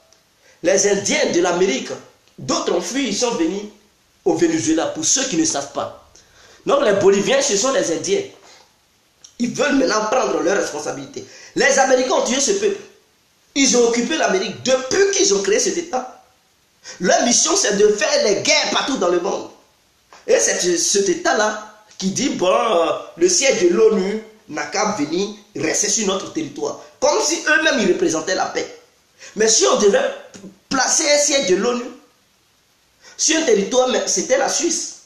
On doit mettre ça en Suisse parce que, d'après les informations, il se pourrait que la Suisse n'ait jamais fait une guerre sur cette planète, sur la Terre. Bon, je ne parle pas d'avant le monde ancien, non, je parle de la première guerre, deuxième guerre mondiale. Hein. Voilà, on dit la Suisse n'a jamais fait ces deux guerres-là. Donc, la Suisse est un pays qui ne connaît pas ces guerres. Donc, si cela est vraiment avéré, mais le siège de l'ONU devrait être là-bas. Le siège de l'ONU devrait être là-bas. Mais ça fout quoi? Parce que nous, Africains, on va beau réclamer, ils ne vont jamais nous donner ce siège de l'ONU. Ils ne vont jamais accepter. Donc, vaut mieux de ne pas rêver, même qu'on dise oui, le siège de l'ONU doit arriver en Afrique. Non, parce que même dans nos grands rêves, ils ne pourront jamais nous envoyer ça là-bas. Donc, normalement, le siège de l'ONU devrait être en Suisse. Ou bien il y a la Finlande, voilà, des pays, les pays scandinaves là, ce sont des pays qui ne foutent pas le bordel partout. On pouvait aussi choisir un pays de trucs scandinave pour dire bon, soit en Norvège ou soit en Finlande. On pouvait orienter le siège de l'ONU là-bas. Ou bien en Suisse. Voilà, c'est trois pays que moi je propose. Mais non, il ne faut pas ça est sur le territoire européen, sachant bien que les Américains de nature, ce sont des vates en guerre. Des gens qui ne respectent rien partout dans le monde, ils foutent le bordel et l'ONU est plantée là-bas. Donc, si tu es dans la maison du diable, c'est que toi aussi, tu es le diable. Donc, c'est une organisation qui ne rentre pas qui ne remplit pas les conditions. Nous voulons voir l'ONU remplir les conditions. Nous voulons voir l'ONU parce que l'humanité tout entière a confiance à l'ONU. Donc, l'ONU doit remplir ses engagements. L'ONU doit respecter ses engagements. Il ne faudrait pas que l'ONU reste derrière la complicité des Américains, des Israéliens pour foutre le bordel partout dans le monde. L'ONU doit savoir taper la main sur la table au moment où il le faut. L'ONU ne doit pas les regarder. Vous voulez être le centre du gouvernement mondial, la mondialisation. L'ONU veut commander le monde entier, c'est le gouvernement, le nouveau gouvernement, le nouvel ordre mondial. Mais ainsi, vous n'êtes pas capable de régler les conflits. qui se passe, vous n'êtes pas capable de dire à certaines nations de ne pas intervenir n'importe où, n'importe comment. Mais comment est-ce que vous pouvez inspirer confiance aux gens pour que les gens puissent dire oui, réellement, vous êtes une vraie organisation de paix, donc dirigez le monde. Mais vous ne pouvez pas. Il y aura toujours le désordre. Cet ordre n'arrivera pas. Tant que l'ONU ne prendra pas tous ses engagements. Tant que certains États ne seront pas sanctionnés pour revenir à l'ordre. Parce qu'on parle de l'ordre lorsque tous les pays sont en ordre. Il y a des pays qui progressent, qui s'enrichissent dans le désordre. Et vous voulez nous parler de trucs comme l'ordre mondial? En tout cas, ce n'est pas aujourd'hui. Ce n'est pas aujourd'hui que l'ordre mondial va arriver. Parce que le comportement que l'Amérique ou l'Israël ont dans ces temps-ci là, ils ne respectent rien là, d'autres nations aussi vont se révolter. Ah mais oui, vous pensez que quoi? D'autres nations vont se révolter. Et donc l'ordre que vous voulez, non, le désordre encore va s'empirer. Soyez-en sûrs. Et ça c'est clair, ce n'est pas un débat, ce sont des faits. Ce sont des faits. Le Yémen que l'Arabie Saoudite bombarde à longueur de journée. Mais si jamais la stabilité arrive au Yémen, vous pensez que les Yéménites ils vont rester là? Mais non, eux aussi vont essayer de se militariser. Se doter des vraies armes capables de leur permettre de faire front à n'importe quelle nation qui va encore les agresser. Et comme l'Arabie Saoudite ne va pas accepter, mais ils vont encore déclencher une autre guerre où l'Arabie Saoudite ne va plus gagner, le Yémen ne va plus gagner, ça va être match nul. Ils vont s'auto-détruire entre les deux. Mais la Syrie qui souffre en ce moment, vous pensez que si la situation est maîtrisée, même si ce n'est plus Bachar qui est là, est-ce qu'un futur gouvernement qui va venir plus tard, vous ne pensez pas que ce futur gouvernement va vouloir se doter des vraies armes? Mais comme Israël ne va pas accepter, mais là, ils vont déclencher une guerre. Ils vont s'allumer. Donc, on va aller de pire en pire. Ce que vous faites là, l'Iran, vous pensez que les Iraniens, ils sont naïfs? Avec les agressions d'Israël, l'Israël s'autorise à aller bombarder des bases militaires d'un autre pays sur un autre territoire qui n'est pas son propre territoire. Mais vous pensez que l'autre pays va dire, bon, ce que vos exigences, ils vont respecter ça? Non, ne fais plus des missiles balistiques. Il faut retirer tes militaires de la zone. De retirer mes militaires. Il ne faut plus, je vais faire des missiles balistiques. De rester là, vous allez venir m'attaquer chez moi. Comme ça, je serai impuissant, vous allez me détruire. Mes frères, vous devez savoir que vos comportements vont encore alimenter les tensions. Vos comportements vont pousser d'autres nations à vouloir se militariser. Et le monde va aller de pire en pire. L'ordre mondial ne pourra jamais arriver tant que certains pays, certaines nations ne changeront pas de comportement.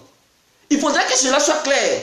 Il faut aussi, nous ne sommes pas des politologues, mais nous voyons. La vie est une leçon de l'être humain. Quand tu vis dans la vie, il faut savoir ce que la vie t'apprend. Et il faut viser loin. Et quand tu observes le monde, quand tu as une vision du monde, tu sais. Parce que si moi, ma famille est agressée, parce que quelque chose me manque, mais demain je vais vouloir coûte que coûte avoir cette chose. Comme ça, désormais là, ceux qui ont agressé ma famille ne vont plus venir m'agresser chez moi. Ah oui. Et si je veux obtenir cette chose et qui s'oppose, mes frères, je ne vais même pas les écouter, je vais produire ça quand même. Si c'est front, on va faire front. Et ça va aller de pire en pire. Voici la Corée du Nord. Vous pensez qu'en faisant comme ça, mais ils ne vont pas se désarmer. Fermer un site nucléaire ne veut pas dire qu'ils renoncent à leur missile balistique, à leur truc bombe atomique. Non. Même ils peuvent vous blaguer, vous donner quelques missiles. Et puis ils peuvent garder d'autres missiles. Ils ne peuvent pas tout donner, ils ne sont pas naïfs.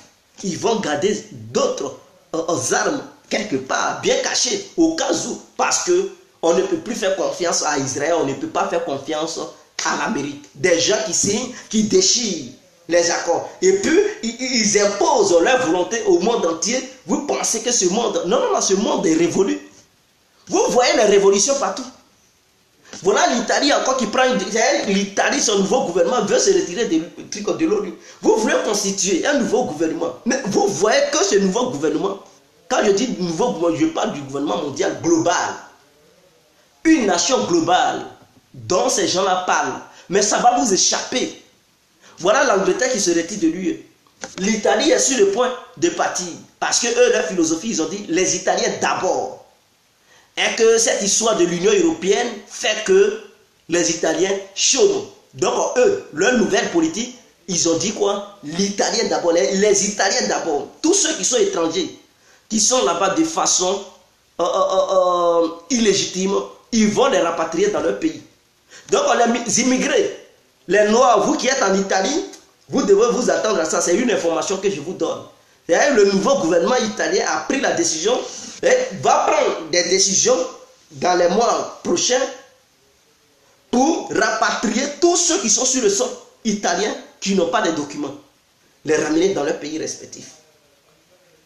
Et puis ils vont faire une politique, ils vont taxer l'UE de leur donner 250 milliards, réduire leur dette, les dettes aux Italiennes à 250 milliards. Si l'UE ne veut pas réduire ça, eux ils sortent de l'Union européenne. Donc voilà, la nouvelle politique, soit vous réduisez les dettes aux Italiennes à 250 milliards d'euros, ou soit vous refusez et eux ils se retirent de l'Union européenne. Donc voilà, il y a deux voies, soit ils le font pour ne pas se faire endetter, pour ne pas tomber en crise économique, ou soit ils refusent et puis eux, ils se retirent de l'Union européenne, ils fabriquent leur propre monnaie. Donc voilà les deux idées qui sont sur la table. Alors là, l'Union européenne tremble. Oh, ils veulent, parce que s'ils ne respectent rien, ils n'ont aucun respect envers les autres nations, ils foutent le bordel et ils veulent une nation globale. Quand je parle d'une nation globale, je parle de la mondialisation. Cette mondialisation n'arrivera jamais tant qu'il y aura des États voyous qui ne respecteront pas d'autres États. Je vois un aliéné qui vient glorifier ces soi-disant Israéliens. Ce n'est pas faux. Donc vous pouvez intervenir.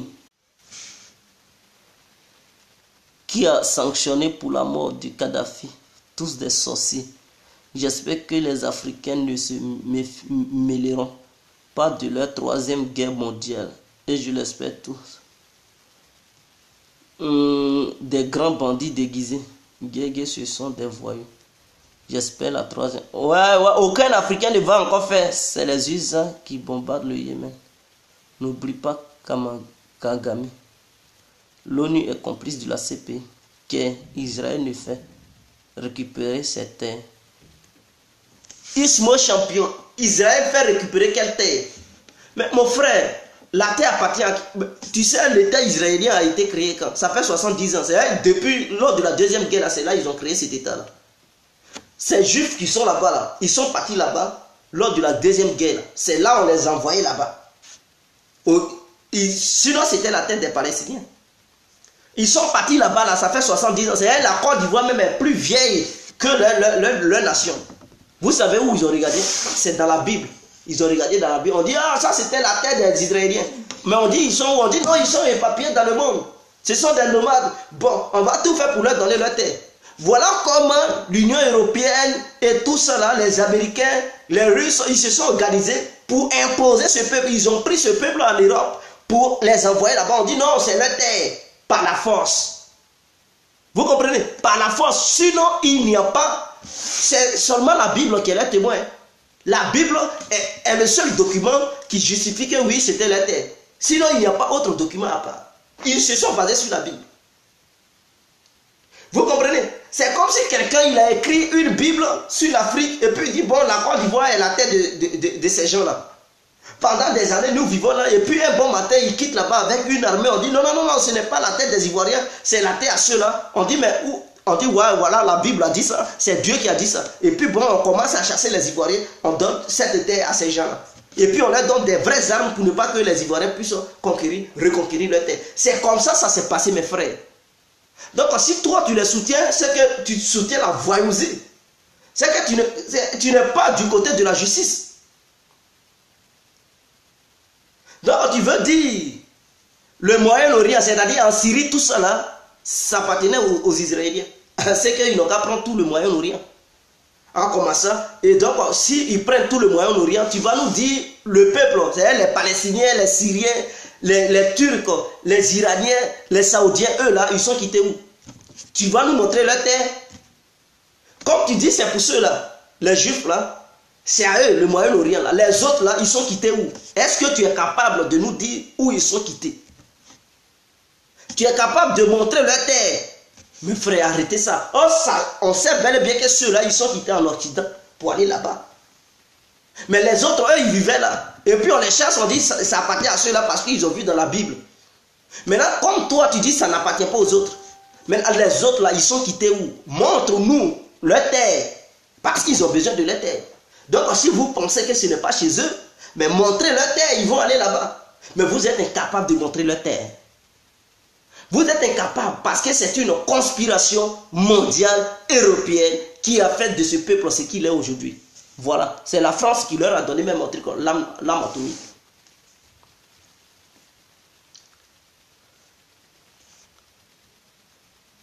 Donc vous comprenez? Pour vous informer, il y a, d'après les informations, il y a 300 militaires français qui ont été arrêtés en Syrie. Ils sont allés faire la guerre là-bas, on les a arrêtés là-bas. 300 militaires de la France. Donc tous les Français qui ne voient pas leurs enfants sont allés en mission militaire, ils n'ont qu'à les contacter maintenant. S'ils ne répondent pas, c'est qu'ils sont en prison en Syrie. L'armée de Bachar al-Assad les a arrêtés. Donc Macron, quand il va aller en Russie pour le forum, je ne sais pas, international, il va négocier à Poutine pour que voilà, Poutine puisse demander à Bachar de les libérer. Donc, quelle négociation ils vont faire, je ne sais pas. Qu'est-ce qu'il va demander à Poutine pour que ces 300 militaires qui sont arrêtés en Syrie puissent être libérés? Parce que la Syrie n'est pas l'Afrique, hein, où ils partent. Non, non, non. Les Syriens, ils ont connu toutes sortes de guerres. Des vrais djihadistes, ils ont fait front avec eux là. Ce ne sont pas des soldats français qui vont les intimider. Eux, ce sont des gens aguerris. Ils ont... C'est des gens... Ils ont combattu, ils connaissent maintenant la douleur de la guerre. Vos soldats, vous les prenez en France, ils n'ont jamais fait de vrais fronts. Ce n'est pas l'Afrique, non, truc, on va libérer l'Azawad du Mali. Non, nous sommes là à lutter contre le terrorisme. Non, non, non. Là-bas, là, au Moyen-Orient, ce n'est pas pour les enfants. Donc vos soldats, ils vont toujours les arrêter. Ne les chassez pas là-bas, ils vont toujours les arrêter. Comment une grande puissance, soi-disant une grande puissance, on arrête 300 militaires de cette grande puissance. Mais c'est une honte pour la France. C'est vraiment une honte. Donc vous voyez ce que ces nations ça vont faire là-bas. 300 militaires français arrêtés en Syrie. Ils sont partis opérer là-bas. On les a arrêtés. Il n'y a pas longtemps. On les a arrêtés. Ils sont dans la main du gouvernement. Vous comprenez? Ce n'est pas en Afrique. Ou quand les Français viennent, les Africains fuient. Là-bas, là, c'est arabe. Les Arabes, là, ils ne jouent pas. Eux-mêmes, là, ils font corps à corps. À quoi ça, les Américains, ils ne livrent jamais les guerres terrestres. Eux, là, c'est pas truc avion, ils passent. Ils connaissent la douleur. Arabe, lui, il ne recule pas. Quand il voit âme, là, lui, il est prêt même pour mourir. Il ne fuit pas devant truc. Lui-même, il est prêt même pour mettre bombe sur lui pour se faire exploser. Et c'est vous qui voulez faire front. Non, l'armée la plus spéciale, l'armée terrestre, l'armée française, allez-y encore là, ils vont vous arrêter. 300 militaires français arrêtés là-bas, parce qu'ils ne connaissent pas le terrain. Ils n'ont jamais vu une guerre qui se passe en Syrie, là, du lendemain on fait corps à corps. Ils sont tombés dans la... On les a arrêtés tous.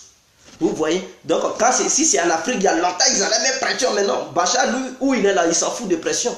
Il connaît toutes sortes de pression. Vous avez déjà intervenu avec des missiles. 113 missiles, des navires de guerre. Il n'a plus peur. Lui, où il est là, il sait qu'il est mort vivant. Donc, si tu mets pression sur lui, il va les égorger. Ou soit tu négocies, ou soit il meurt. Ah, mais c'est clair. Donc, il y a deux camps. Soit ils vont les tuer et les Français vont se révolter, tu perds ton pouvoir. Ou soit tu restes au pouvoir, tu négocies. Voilà.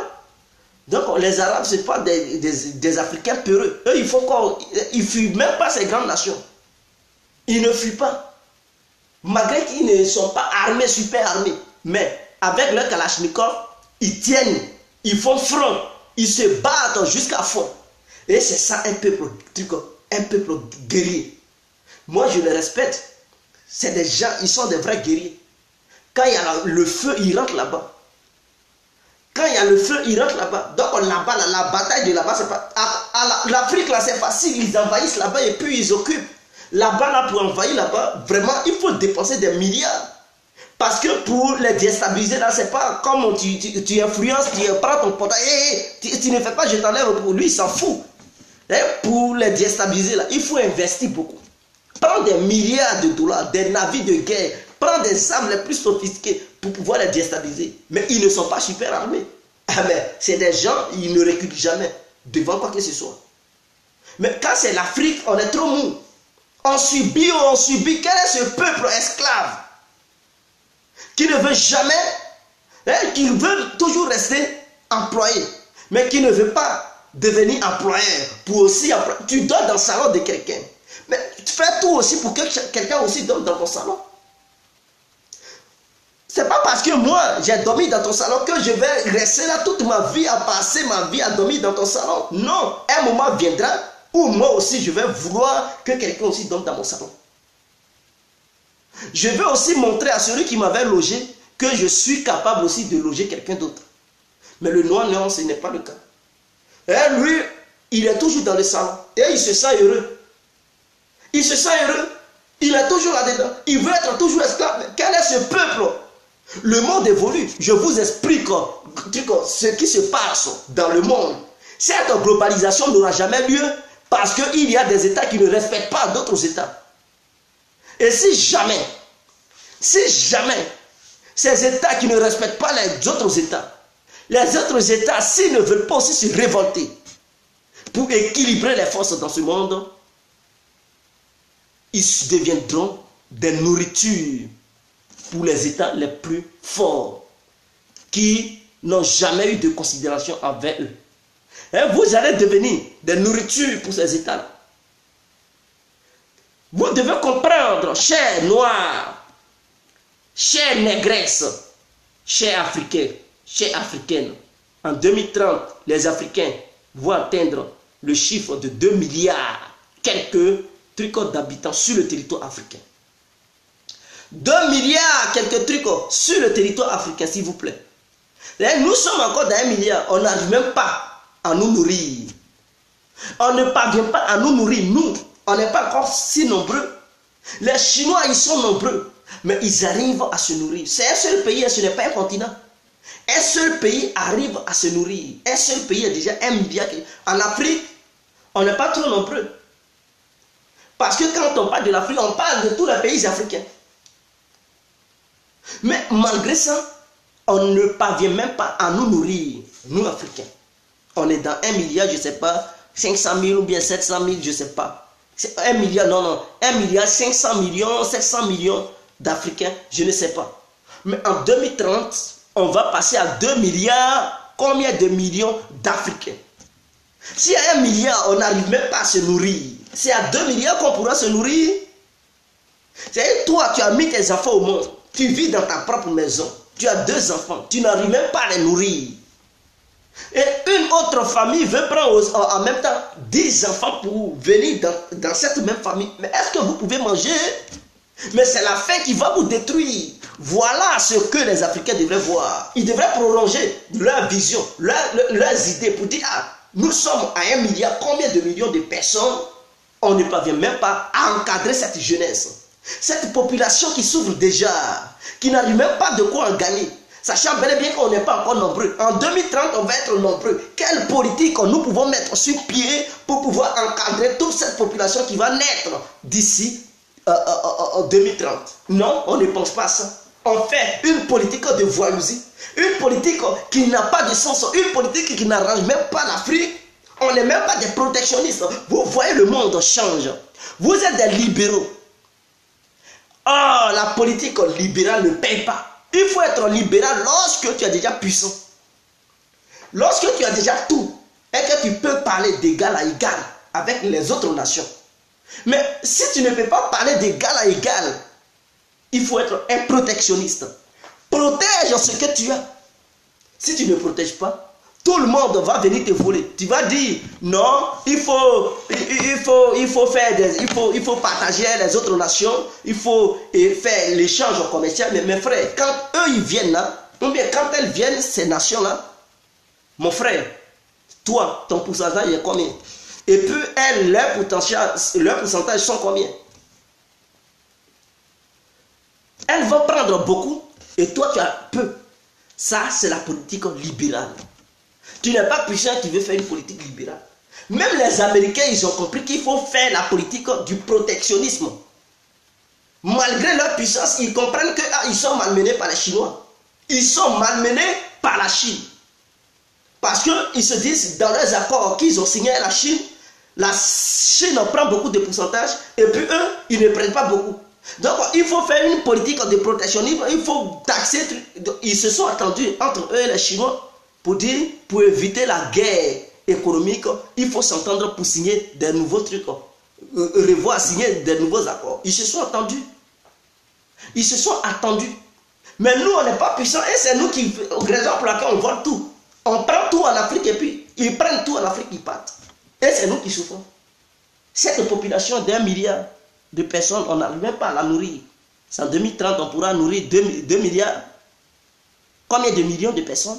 On pourra penser à ça. Pensez à ça. Sinon, si vous ne pensez pas à ça, les futurs gouvernements ne pourront pas bien diriger l'Afrique. L'Afrique sera à sang et à feu. Je vous préviens déjà, ce ne sont pas les menaces. C'est-à-dire, d'ici 2030, si vous ne trouvez pas des bons accords pour pouvoir protéger le peuple noir, pour pouvoir donner des emplois au peuple noir, d'ici 2030, l'Afrique sera à sang et à mort. L'Afrique sera détruite parce que les Africains vont se manger entre eux. Ils vont s'auto-détruire. Ils seront manipulés. Il y aura des guerres civiles par-ci par-là parce qu'ils n'auront même pas de nourriture, de quoi manger. Beaucoup vont se faire révolter. Beaucoup vont se faire manipuler parce que tout le monde va vouloir avoir de quoi manger. L'Afrique sera à feu et à sang. Faites très attention. Il faut prévoir. Quand vous êtes nombreux et qu'il n'y a pas de nourriture, chacun cherche à manger. Il y a le désordre qui naît. Personne ne veut encore écouter qui que ce soit. Dans un pays où il n'y a pas de nourriture, le peuple n'écoute jamais son dirigeant. Et quand il y a la faim, nous ne sommes pas des Asiatiques. Eux, ils sont un autre peuple à part. Mais les Noirs, c'est un autre peuple à part. Et le Noir, quand il n'y a pas de nourriture dans sa bouche, quand quelqu'un quitte ailleurs, il lui donne 500 francs. À quoi 500 francs, il va même aller tuer son propre frère. Parce qu'il a eu son prix de garba. Et le Noir est capable de le faire. Il aura encore des microbes qui vont se multiplier. Parce que la criminalité va se multiplier. S'il n'y a plus de boulot et qu'il y a assez de peuples sur le territoire noir, chacun va vouloir s'en sortir. Il y aura des braquages, des agressions par-ci par-là, des guerres civiles. Il n'y aura pas de stabilité. Pendant ce temps, les autres continents, les autres nations qui ne seront pas sur le territoire africain progresseront avec la paix chez elles. Et nous allons souffrir. Alors, voici ce que j'aimerais dire aux Noirs et aux Négros. Aux Noirs et aux Négros, tous les politiciens qui sont en Afrique, tous les dirigeants qui dirigent en ce moment, chaque État africain, ils n'ont qu'à prendre conscience. Tous ceux qui sont dans le jeu politique doivent prendre conscience. Tous ceux qui sont les opposants doivent prendre conscience. Chacun doit prendre ses responsabilités. Mon frère, ma soeur, l'émotion doit finir son parcours. L'heure des émotions est terminée. L'heure des émotions est terminée. Cette heure est passée. Prenons maintenant le chemin des réflexions, des actes et du pragmatisme. Il est l'heure. Il n'est plus question d'être dans le fanatisme car l'Afrique se multiplie. En même temps qu'elle se multiplie, il y a la famine qui monte. On se multiplie et en même temps, la famine aussi se multiplie. Et quand c'est comme ça, vous voyez, est-ce que toi, le père, dans ta famille, tu n'as même pas de quoi à donner à tes enfants, tu vas leur dire quoi? Et puis ils vont t'écouter. Mais ils vont te balancer des paroles violentes. Est-ce que tu pourras bien les encadrer? Non, ils vont devenir quoi? Des voyous. C'est comme un pays, un État qui a beaucoup de peuples sur son territoire, qui n'arrive même pas à donner de quoi manger à ce peuple, mais ce peuple ne peut pas écouter son gouvernement. Et ce peuple devient quoi? Des bandits. Et si ce peuple est devenu des bandits, mais quel sera cet État? Ça sera un État de désordre. Le chaos total. personne ne respecte personne. Tu ne peux pas sortir pour rentrer paisiblement. La pagaille totale parce que à tout moment, tu peux recevoir une agression, la visite d'une agression qui peut surgir de n'importe où. Faisons très attention. Tant que nos chefs d'État ne changent pas, on va toujours souffrir. Marie-Christine Pédia, c'est noté. Guégué, aujourd'hui, tu parles comme un Sorbonnard. Cédric Begré, merci beaucoup pour ton courage. Il dit... Donc, ça, c'est mon petit message. Les Européens, ils ont déjà calculé. Vous savez, j'ai entendu une déclaration d'un Français, un politicien français, qui a dit quoi? Ils aimeraient s'entendre avec l'Est, c'est-à-dire les pays de l'Est, de l'Europe de l'Est, pour faire quoi? Pour conquérir l'Afrique. Parce que quoi? Ils savent que les pays de l'Est regorgent assez de trucs, de pierres précieuses, des matières rares. Mais ces pays de l'Est ne sont pas ouverts aux pays de l'Ouest, de l'Europe. Parce que cette histoire de l'Union soviétique a toujours créé des problèmes entre ces deux blocs. Bon, il y a d'autres qui sont passés du côté de l'Ouest, mais on parle de la Turkménistan, quelque chose comme ça là. Je ne parle pas de Turquie. Hein. Il y a un pays qu'on appelle Turkménistan là. On dit ça à la même superficie que la France. Il y a un pays qu'on appelle Azerbaïdjan. On dit ce pays-là, il y a assez de richesses. Il est tellement riche, cette nation est tellement riche. On dit il y a l'uranium qui se trouve au truc, comment on appelle ça? Au Niger, au Congo, il y a ça. Il y a les pierres, les matières rares. De la manière Corée du Nord, il y a ces matières-là. Mais ces pays ne sont pas ouverts à l'Europe. Ces pays-là ne font pas confiance aux Européens. Parce que ces pays étaient membres de l'Union soviétique hier. Donc, qu'est-ce qu'ils veulent faire? Macron, ils ont dit Macron va aller en Russie. Je vous explique ce qui se passe. Parce que les Africains, ils sont ignares. On est beaucoup ignares et ça crée un problème. Donc, ces pays, Macron, il part en Russie, non seulement pour parler de trucs des gens, des hommes d'affaires qui vont venir avec 13 000 milliards de dollars. Donc, chacun va parler de son business, de son pays, pour attirer ses investisseurs, pour venir investir dans les pays, les différents pays. Donc, chaque chef d'État part avec ses diplomates, voilà, les sociétés, les chefs d'entreprise, ils vont aller là-bas pour convaincre ces gens-là, pour pouvoir signer certains contrats dans les différents pays. Mais en dehors de ça, Macron veut croiser Poutine en privé. Pour faire quoi? Pour lui parler de l'Afrique. Selon la déclaration du...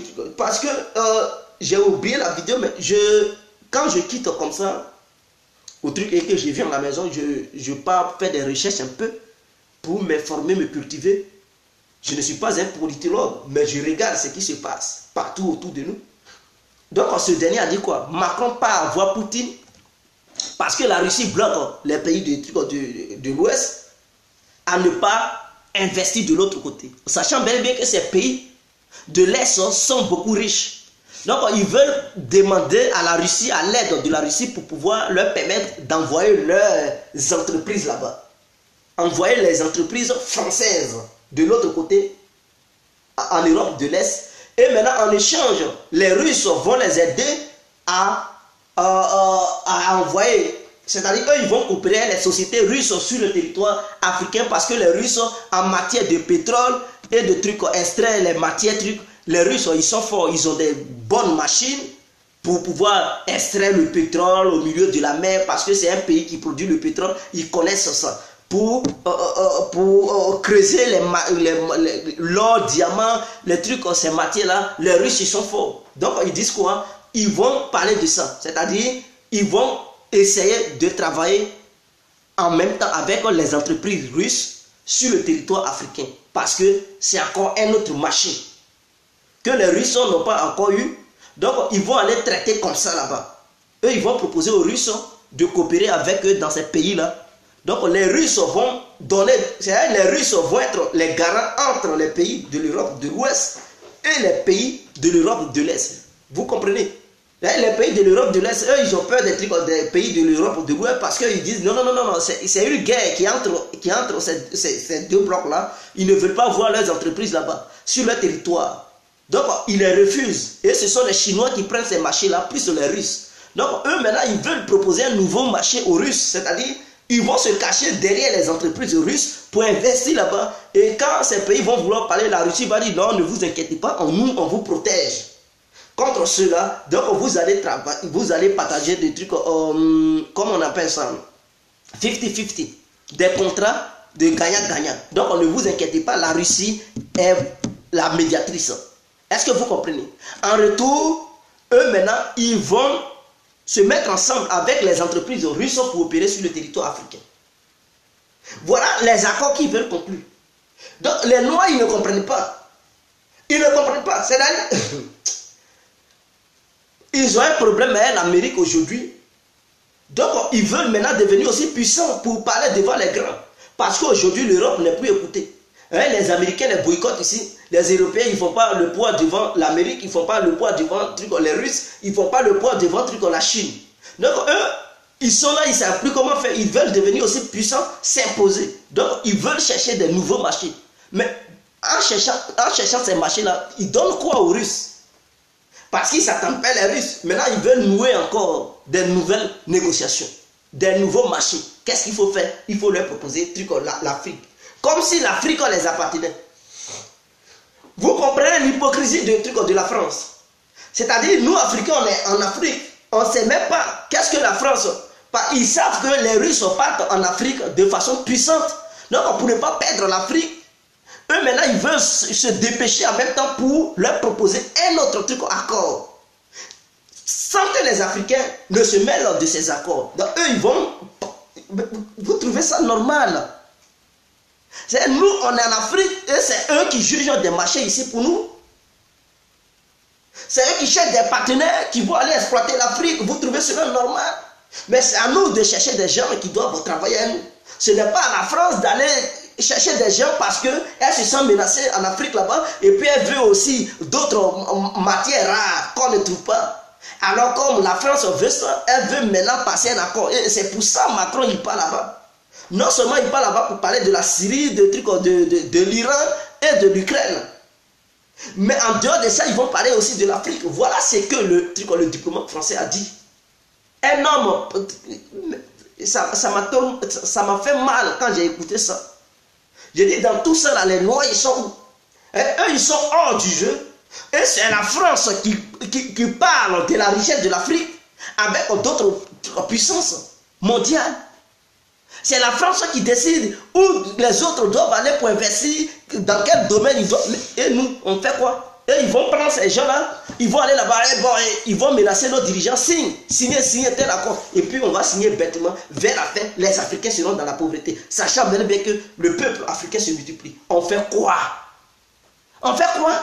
On ne peut pas dormir. Nous ne pouvons plus dormir. L'heure du dortoir est déjà passée. L'heure n'est plus là où on dort. Mais là, l'heure est au réveil. On doit se réveiller. Il est temps. Nous avons beaucoup dormi. Et comme argument, comme prétexte, non, on a subi l'esclavage, la colonisation. Je n'en dis qu'on ne vient pas. Nous avons subi cela. On a connu ça. Les plus grandes atrocités de l'humanité entière, ce sont les Noirs. Mais comment faire pour se venger? Est-ce que nous allons toujours rester là pendant combien d'années? Mes frères, ils ont dit qu'ils ont aboli l'esclavage dans les années 1800 et j'en passe. Les années 1800 et tout ça, mais nous savons qu'il y a encore de l'esclavage, de la colonisation, d'une autre dimension à travers les accords. Mais nous ne pouvons pas dormir, nous ne pouvons pas leur donner raison.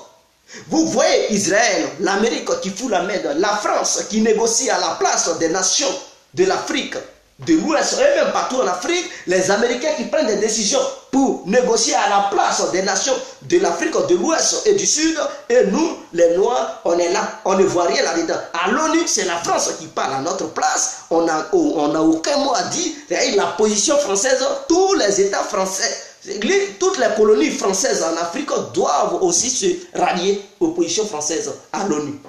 Parce que quoi? La France se porte garant des pays membres de l'ONU. Vous trouvez cela normal? Aucun pays africain n'a le droit de veto. Mais si cette institution voulait être impartiale, honnête, une institution pour l'humanité et pour la paix, mais les Africains devraient aussi avoir un représentant au sein de l'ONU pour poser aussi, son veto, mettre son veto. Et si il doit avoir une intervention militaire sur le continent africain, et que ce pays qui va représenter l'Afrique met son veto, l'ONU ne doit pas donner l'ordre à ces vautours-là, à ces ventes en guerre pour aller détruire ce pays. Mais non. Vous voyez l'esclavage, c'est une façon aussi de nous esclavager. Eux, ils vont s'attendre, mais nous, on n'a pas de parole. On veut pas. Ils vont intervenir là-bas, parce que nous n'avons pas de mots. C'est la France qui nous représente. Et donc, si la France dit, oui, vous avez mon ok, vous allez-y bombarder, mais eux, ils s'en vont, ils bombardent. Ils s'en vont pour bombarder. Parce que nous, Africains, on n'a pas le droit de dire, ne venez pas bombarder sur notre territoire. Non, ce n'est pas toi le noir qui va décider. C'est eux les blancs qui décident. Ce sont eux les blancs qui décident. Il n'y a que l'Afrique. Il n'y a que l'Afrique qui n'a pas un représentant. Vous voyez le continent asiatique, la Chine représente l'Asie. Vous voyez le continent européen, il y a au moins 2 représentants, l'Angleterre et la France. Vous voyez le continent américain, il y a les États-Unis d'Amérique qui représentent le continent américain. La Russie, c'est comme si ça y est entre la Chine et l'Europe. Donc ça, c'est comme un autre continent parce que c'est un grand pays. Donc c'est comme un continent. Les Russes, ils se représentent là-bas. Et l'Afrique, qui représente le continent africain. Et on va avoir des gens qui sont assis. Sur les sièges de l'ONU, ils ne parlent pas. Non, on condamne. Mais toi, tu condamnes, tu ne condamnes. Eux, ils ne t'écoutent pas. Parce que quoi? Tu n'as pas le droit de veto. Tu condamnes ou tu ne condamnes pas. On n'est pas d'accord. Ça ne fait rien. Ça ne fait rien. Ils vont intervenir parce que quoi? L'Afrique n'a pas un représentant au sein de l'ONU qui doit mettre son droit de veto. Voilà le vrai problème. Donc, si l'ONU voulait l'équité des choses, des forces dans le monde, non seulement devrait laisser aussi un État africain avoir l'arme nucléaire. Ça, c'est clair. Pour protéger, pour représenter l'Afrique et être reconnu parmi les 5 groupes, les 5 pays qui ont le droit de veto. Donc, ce pays devrait être aussi reconnu au sein de l'ONU. Donc, ce pays allait représenter l'Afrique en matière de droit de veto. Donc, ces gens-là, ils auraient pu prendre n'importe quelle décision à l'ONU pour aller bombarder sur le territoire africain, intervenir là-bas de façon moribonde, en désordre. Nous, on ne décide rien. Eux, ils prennent des décisions à notre place. Ils font ce qu'ils veulent. Et on dort. Le noir dort. On dort pendant combien de temps nous allons dormir? Il est temps qu'on se réveille. Raison pour laquelle je parle de la globalisation. Cette vidéo, je l'ai mise, j'ai parlé de l'ONU et de l'Israël, c'est-à-dire les États qui ne respectent pas les autres États. L'ONU, qui est une organisation de paix partout dans le monde, qui ne remplit pas ses fonctions, qui ne remplit pas les normes. Et nous, Africains, on pense qu'on est détachés de tout ça. Non, ce qui se passe sur le plan international nous concerne, nous les Noirs. Parce que si jamais il y a une guerre en Afrique, ils vont amener l'ONU. Tu vas dire, bon, l'ONU, non, ils vont les amener. Parce que ce n'est pas toi qui décides. La France va dire, bon, je donne mon accord, envoyer l'ONU dans ce pays-là. Et l'ONU part là-bas.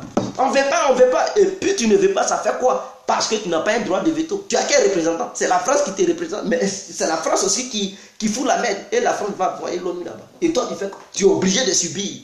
Voilà pourquoi quand on parle de ce qui se passe sur le plan international, vous devez prêter attention, écouter, pour dire, et après, trancher. Ne dites pas, oh non, pourquoi tu ne parles pas du pays? Non, le pays est là. Mais mes frères, quand on dit justice dans un pays là, qui met pression, n'est-ce pas l'ONU? C'est cette même ONU là qui met pression pour que la justice se fasse normalement. Mais si l'ONU ne met pas pression, et qu'elle cautionne, mais vous voyez déjà certaines choses en Afrique, vous voyez déjà. Et regarde certaines parties du monde se faire cautionner les massacres, et l'autre côté, non. Eux-mêmes ils provoquent les massacres et après ils condamnent. Et ça, ce n'est pas bien pour la mondialisation. Dieu, bonsoir, est vraiment inspiré ce soir. Merci pour le soutien à la Palestine. Et c'est Fatou, merci. Fatou Kono, merci ma soeur. Le noir préfère les églises et les maquis, c'est tout. Tu vois problème en Afrique? Tant qu'on n'assume pas nos responsabilités, on n'ira nulle part. Est-ce que ce sont les Français qui ont demandé en Côte d'Ivoire de se diviser? Nous-mêmes, on est la base.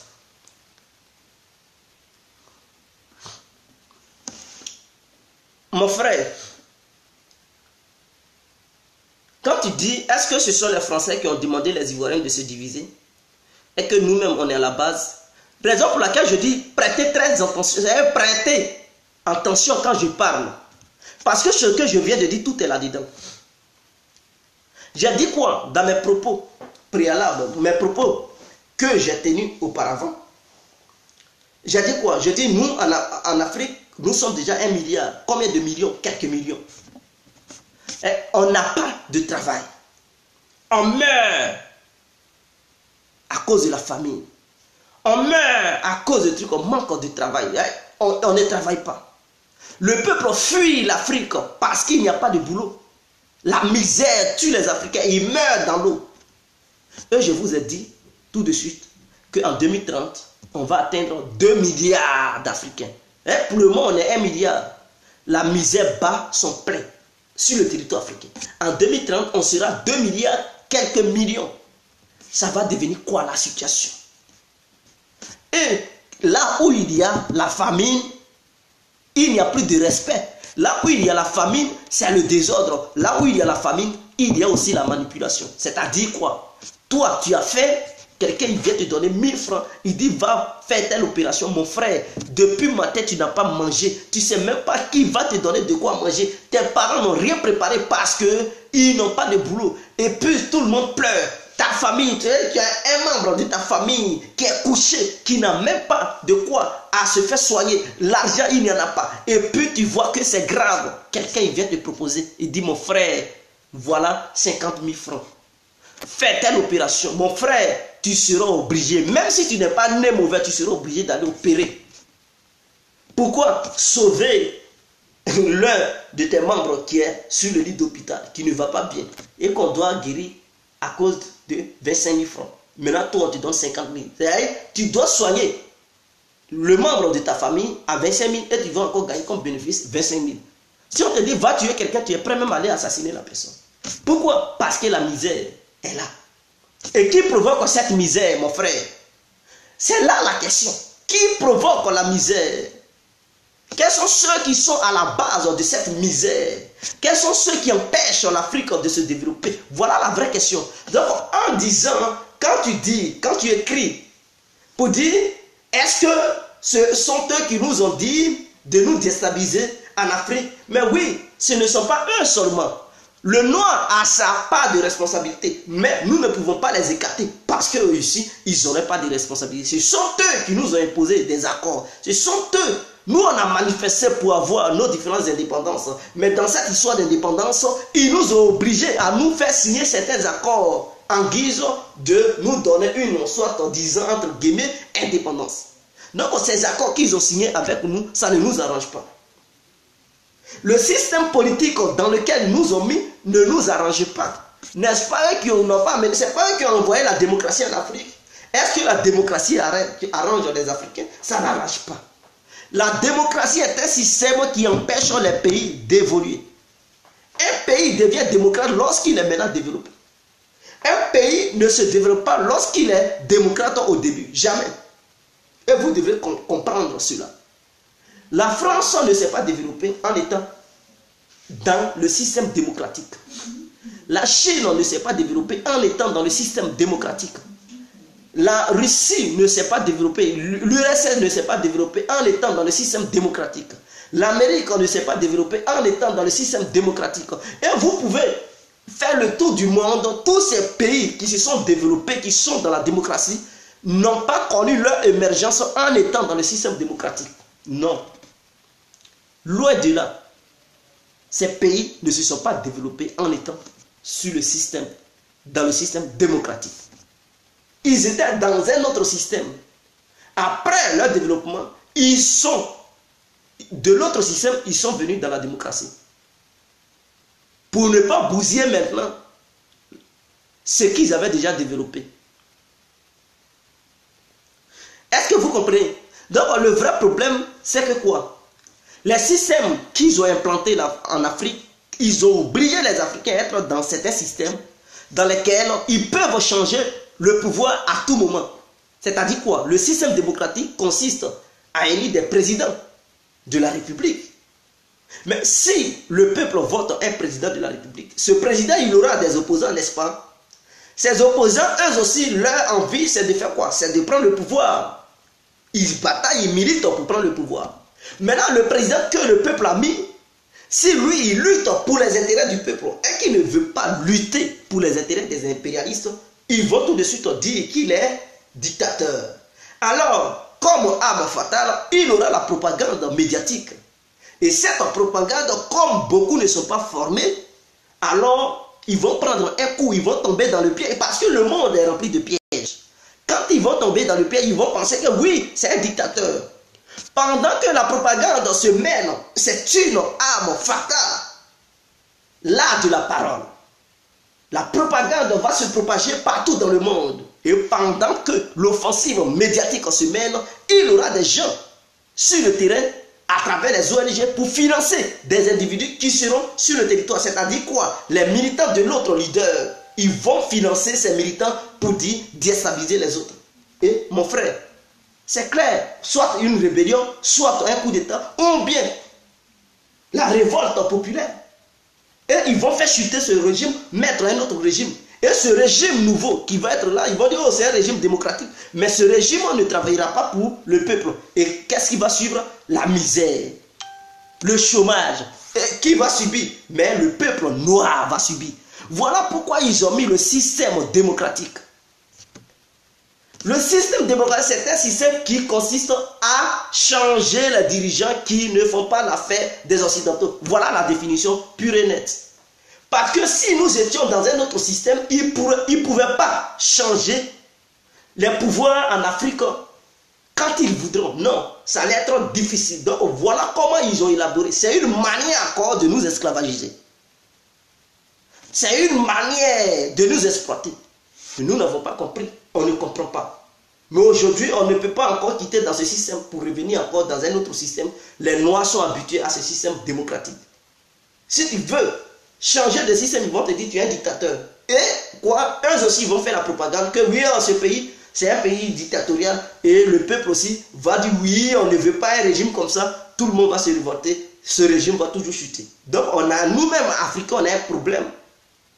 Nous-mêmes, on a un problème, mais ce problème qu'on a, on ne l'a pas eu comme ça. Et c'est à la complicité des impérialistes. Donc voilà, on subit les conséquences de leur programme qu'ils ont élaboré pendant des milliers d'années, et c'est ce que nous subissons. Donc l'Afrique ne peut pas évoluer. La Chine a évolué, c'était pas Mao n'était pas un démocratique. Il faisait la démocratie envers son peuple. Ça veut dire quoi? Parce que ceux qui définissent la démocratie comme si, oui, il faut laisser le peuple, c'est la liberté du truc, voilà, du peuple, la voix du peuple, pour le peuple et par le peuple, ce genre de choses. Mais frère, ce n'est pas ça. La vraie démocratie, c'est lorsque tu écoutes ton peuple.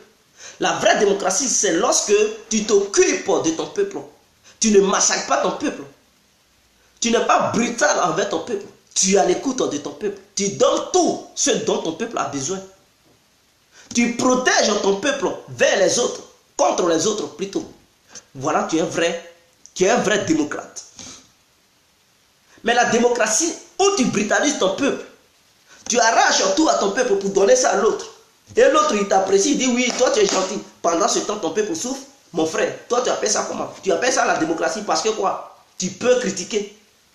Critiquer là, est-ce que c'est ça qui va te donner à manger? Non. Tu peux aller aux élections voter. Après avoir fini de voter, tu vas gagner nourriture, tu vas gagner travail. Non. Est-ce que ce système t'arrange? Mais si tu es dans un système où tu peux gagner à manger, tu peux travailler, rien ne peut te manquer, tu préfères quel genre de système? Un système où tu parles, où tu votes et puis tu as faim. Tu parles, bon, il n'y a rien qui va t'arriver. Mais tu vas beau parler, tu n'as rien. Tu vas voter, tu n'as rien. Tu ne travailles pas, tu meurs de faim. Et un système dans lequel tu peux critiquer, Mais tu ne votes pas. Et tu as tout. Tu préfères lequel? Entre les deux là, tu préfères quel système? Voilà la question. Monsieur Guégué, la diaspora reviendra très rapidement au pays. Fais attention. Comptez pas chez nous. On est là. Aboubakar Diallo, je comprends. Vous savez, nous ne pouvons pas rester là, connaître certaines choses et se taire. On est là parce que nos vidéos, je ne dis pas, je ne sais pas qui me suit, qui ne me suit pas, mais nous parlons. Et ceux qui me suivent, je les respecte déjà. Même si c'est une personne, je respecte cette dernière. Ma mission, c'est de faire passer certains messages. Ma mission, c'est de prévenir déjà le noir. Parce que si ça arrive, pour ne pas qu'il soit étonné.